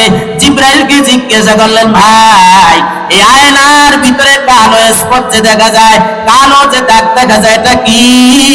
জিবরাইল বললেন এটা মাসিদ। আল্লাহ রাসূল পাল্টা প্রশ্ন করলেন, ও ভাই জিবরাইল, মাসিদ আবার কি জিনিস? জিবরাইল বললেন, ও পয়গম্বর, এই যে আয়নাটা হলো, আয়নাটা মনে করেন এটা জান্নাত। আয়নার ভিতরে যে কালো স্পটটা দেখা যায়, এটা হলো একটা জান্নাতের ভিতরে একটা ময়দানের নাম। ওই ময়দানটা কত বড় ও পয়গম্বর! আল্লাহ তাআলা জান্নাত বানানোর পরে এই মাসজিদ নামক ময়দান আল্লাহ বানাইয়া আমি জিবরাইলকে বলছেন ঘোরার জন্য। আমি একদিন ঘুরি নাই, এক বছর ঘুরি নাই, আমি লক্ষ লক্ষ বছর এই মাসজিদ নামক ময়দানে ঘুরছি। ও পয়গম্বর, আমি এত হাজার হাজার বছর ঘুরলাম, মাসজিদ ময়দানটা এত বড়, এত হাজার বছর ঘোরার পরেও কোনো কুল কিনারা আমি পাই নাই। আল্লাহু আকবার বলেন। ওই মাসজিদ ময়দানে আল্লাহ তাআলা, আল্লাহ রাসূল ভিন্ন হাদিসে বলেন যে মাসজিদ ময়দানে একটা কনফারেন্স করবেন আল্লাহ তাআলা। ওই কনফারেন্সের মধ্যে মাসজিদ ময়দানের ভিতরে আল্লাহ তাআলার কুদরতি কুরসি রাখবেন। আল্লাহ তাআলা বলেন, ওয়াসিআ কুরসিয়্যুহুস সামাওয়াতি ওয়াল আরদ। আল্লাহ তাআলা নূরের কুরসি রাখবেন। আল্লাহ তাআলা তার হাবিবের জন্য একটা স্বর্ণের একটা কুরসি রাখবেন, আর একটা চেয়ার থাকবে তার পয়গম্বরের জন্য। প্রত্যেক নবীর জন্য আলাদা আলাদা আসন থাকবে। ওই প্রত্যেক নবীর অনুসারীরা পিছনে তাদের চেয়ার থাকবে, সেখানে প্রত্যেক নবীর পিছনে সব অনুসারীরা বসে যাবে। আল্লাহ তাআলা ওই কনফারেন্সের মধ্যে সমস্ত জান্নাতীদেরকে একত্র করবেন, ফেরেশতাদেরকে অর্ডার করবেন, ও ফেরেশতারা জান্নাতীর সালসাবিলের সর্বদার ঝরনার পানি জান্নাতীদেরকে পান করে দাও। এবারে আল্লাহ তাআলা মুসলিম শরীফের এক হাদিসে এসেছে, আল্লাহ তাআলা ওই দিন জান্নাতীদেরকে ডেকে বলবেন, তুরিদুনা শাইয়ান উসিতু লাকুম। এ জান্নাতীরা, জান্নাতি, আমি তোমাদের জন্য যত নিয়ামতের ওয়াদা করেছিলাম সব নিয়ামত তোমরা পেয়েছো। জান্নাতীরা বলবে, হ্যাঁ ও আল্লাহ, আপনি তো আমাদেরকে জান্নাত দিয়েছেন, জাহান্নাম দেন নাই। আয় আল্লাহ, জান্নাতের মধ্যে সব ধরনের নাজ নিয়ামত আপনি দিয়েছেন। আল্লাহ তাআলা বলবে, না, আরো একটা নিয়ামত বাকি আছে, ওই নিয়ামতটা তোমরা আজকে চাও, আমি ওই নিয়ামতটাও পূরণ করে দিব। সুবহানাল্লাহ। এবারে জান্নাতীরা সব আলেমদের দিকে তাকায় যাবে, থাকবে। আলেমরা বলবে, দুনিয়াতে আমরা কষ্ট করে কোরআন শিখছি, হাদিস শিখছি, কোরআন অনুযায়ী চলার চেষ্টা করেছি। এ ভাই, ওই দিন আলেমরা আল্লাহ তাআলার কাছে আরজি করবে, ও আল্লাহ, গভীর রজনী যখন হয়ে যেত, দুনিয়ার মানুষগুলা যখন ঘুমায় যেত, আমরা ঘুমাইতাম না, আপনাকে পাওয়ার আশায় ওই গভীর রজনীতে উঠে আমরা তাহাজ্জুদ আদায় করেছি। আয় আল্লাহ, কখন আপনাকে দেখি নাই, বিশ্বাস করেছি শুধু। আয় আল্লাহ, আপনি আজকে আমাদেরকে দিদার দিয়ে দেন। ওই দিন আল্লাহ তাআলা আলেমদের আরজি কবুল করে আল্লাহ তাআলা নূরের হাজার হাজার পর্দাগুলো ভেদ করে আল্লাহ তাআলা সর্বপ্রথম জান্নাতীদেরকে সালাম দেবেন, আসসালামু আলাইকুম ইয়া আহলাল জান্নাহ। এই যে সালাম আল্লাহ দিবেন, এর ঘোষণা আল্লাহ আগেই অগ্রিম দিয়ে দিয়েছেন। সূরাতুল আহজাবের মধ্যে আল্লাহ বলেন তাহিয়াতুহুম ইয়াউমা ইয়ালকাউনাহু সালাম। ওই দিন, যেই দিন জান্নাতীরা রবের সাথে মোলাকাত করবে, ওই দিন আল্লাহ তাআলা বলবে সালাম সালাম ইয়া ইবাদি। আল্লাহু আকবার বলে সালাম দিবে সব জান্নাতীরা, আল্লাহকে দেখতে পাবে। মাজিদ ময়দানে কনফারেন্স হবে, আল্লাহ তাআলা ওই কনফারেন্স করবে, ডেকে বলবেন দাউদ নবীকে, যদি ওই কথা দুর্বল, মুহাদ্দিসিনে কেরাম এই কথা দুর্বল বলেছেন, ফজিলতের ক্ষেত্রে বর্ণনা করা যায়। এই আল্লাহ তাআলা দাউদ আলাইহিস সালামকে ডেকে বলবে, তোমারে তো আমি সুন্দর একটা কণ্ঠ দিয়েছিলাম। দাউদ নবীর এত সুন্দর কণ্ঠ আল্লাহ দিয়েছিলেন, যেই কণ্ঠের কারণে পাখিরা পর্যন্ত আকাশ থেকে নিচে পড়ে যেত, পাহাড়গুলো হেলে দুলে পড়ে যেত, সমুদ্রের মাছগুলো তার প্রশংসা শুনতে আসতো, তার কণ্ঠ শোনার জন্য চলে আসতো। আল্লাহ তাআলা দাউদ আলাইহিস সালামকে বলবেন, ওই তুমি সেই সুর দিয়ে, সেই সুরের ঝংকার তুলি তুমি আজকের এই কনফারেন্সের ভিতরে প্রশংসা করো। দাউদ আলাইহিস সালাম ওই আরশের খুঁটির কাছে তিনি দাঁড়ানো থাকবেন, তিনি ডেকে বলবেন, রব আমার তো সেই কণ্ঠ নাই, আপনি তো নিয়ে গেছেন।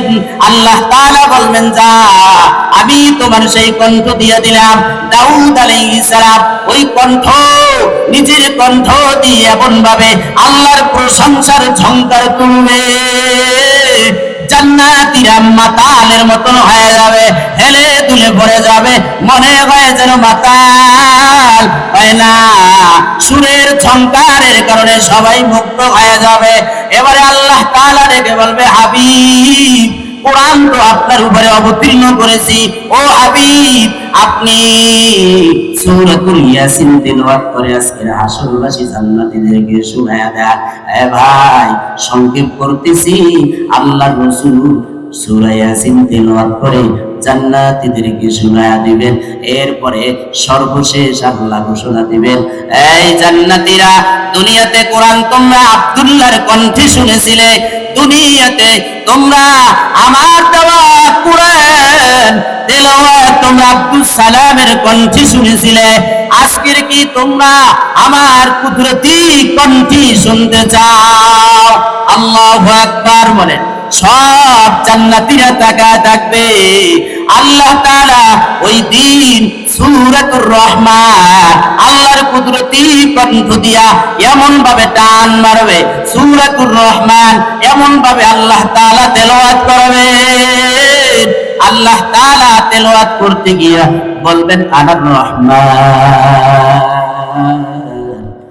আল্লামাল কুরআন খালাকাল ইনসান আল্লামাহুল বায়ান।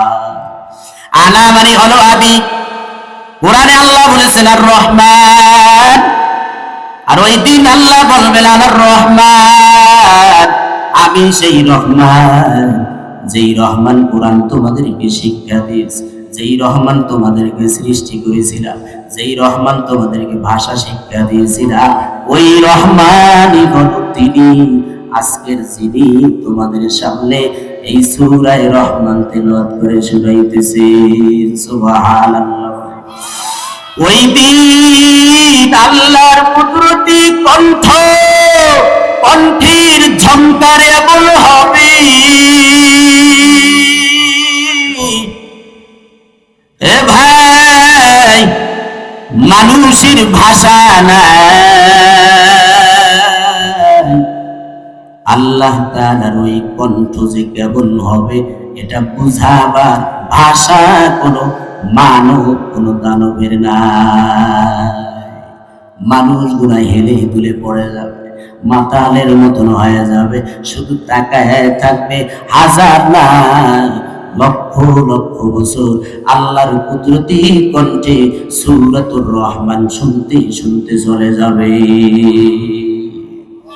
ওই মাসিদ ময়দানে যে কনফারেন্স আল্লাহ করবে, সব নবীরা থাকবে, সব আম্বিয়া কেরাম থাকবে, আপনারাও থাকবেন। থাকতে রাজি আছেন কারা কারা? নারায়ে তাকবীর। ওই মাসিদ ময়দানে কারা কারা থাকবেন? দুই হাত উপরে উঠান।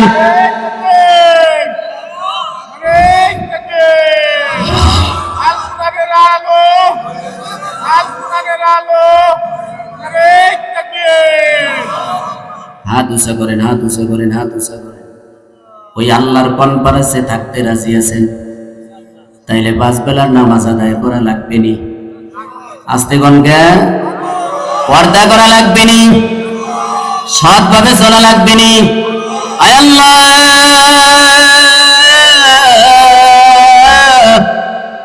দীর্ঘ রাত পর্যন্ত কত বৃদ্ধ বাবারা, যুবক যুবতীরা আল্লাহ বয়ান শুনছে। ওই মাসজিদ ময়দানে তুমি যে কনফারেন্স করবা, তোমার হাবিব তোমার পাশে বসা থাকবে। আয় আল্লাহ, ওই কনফারেন্সে আমাদের সবাইকে তুমি মঞ্জুর করে নিও। আমিন। সবাই হাত নামান।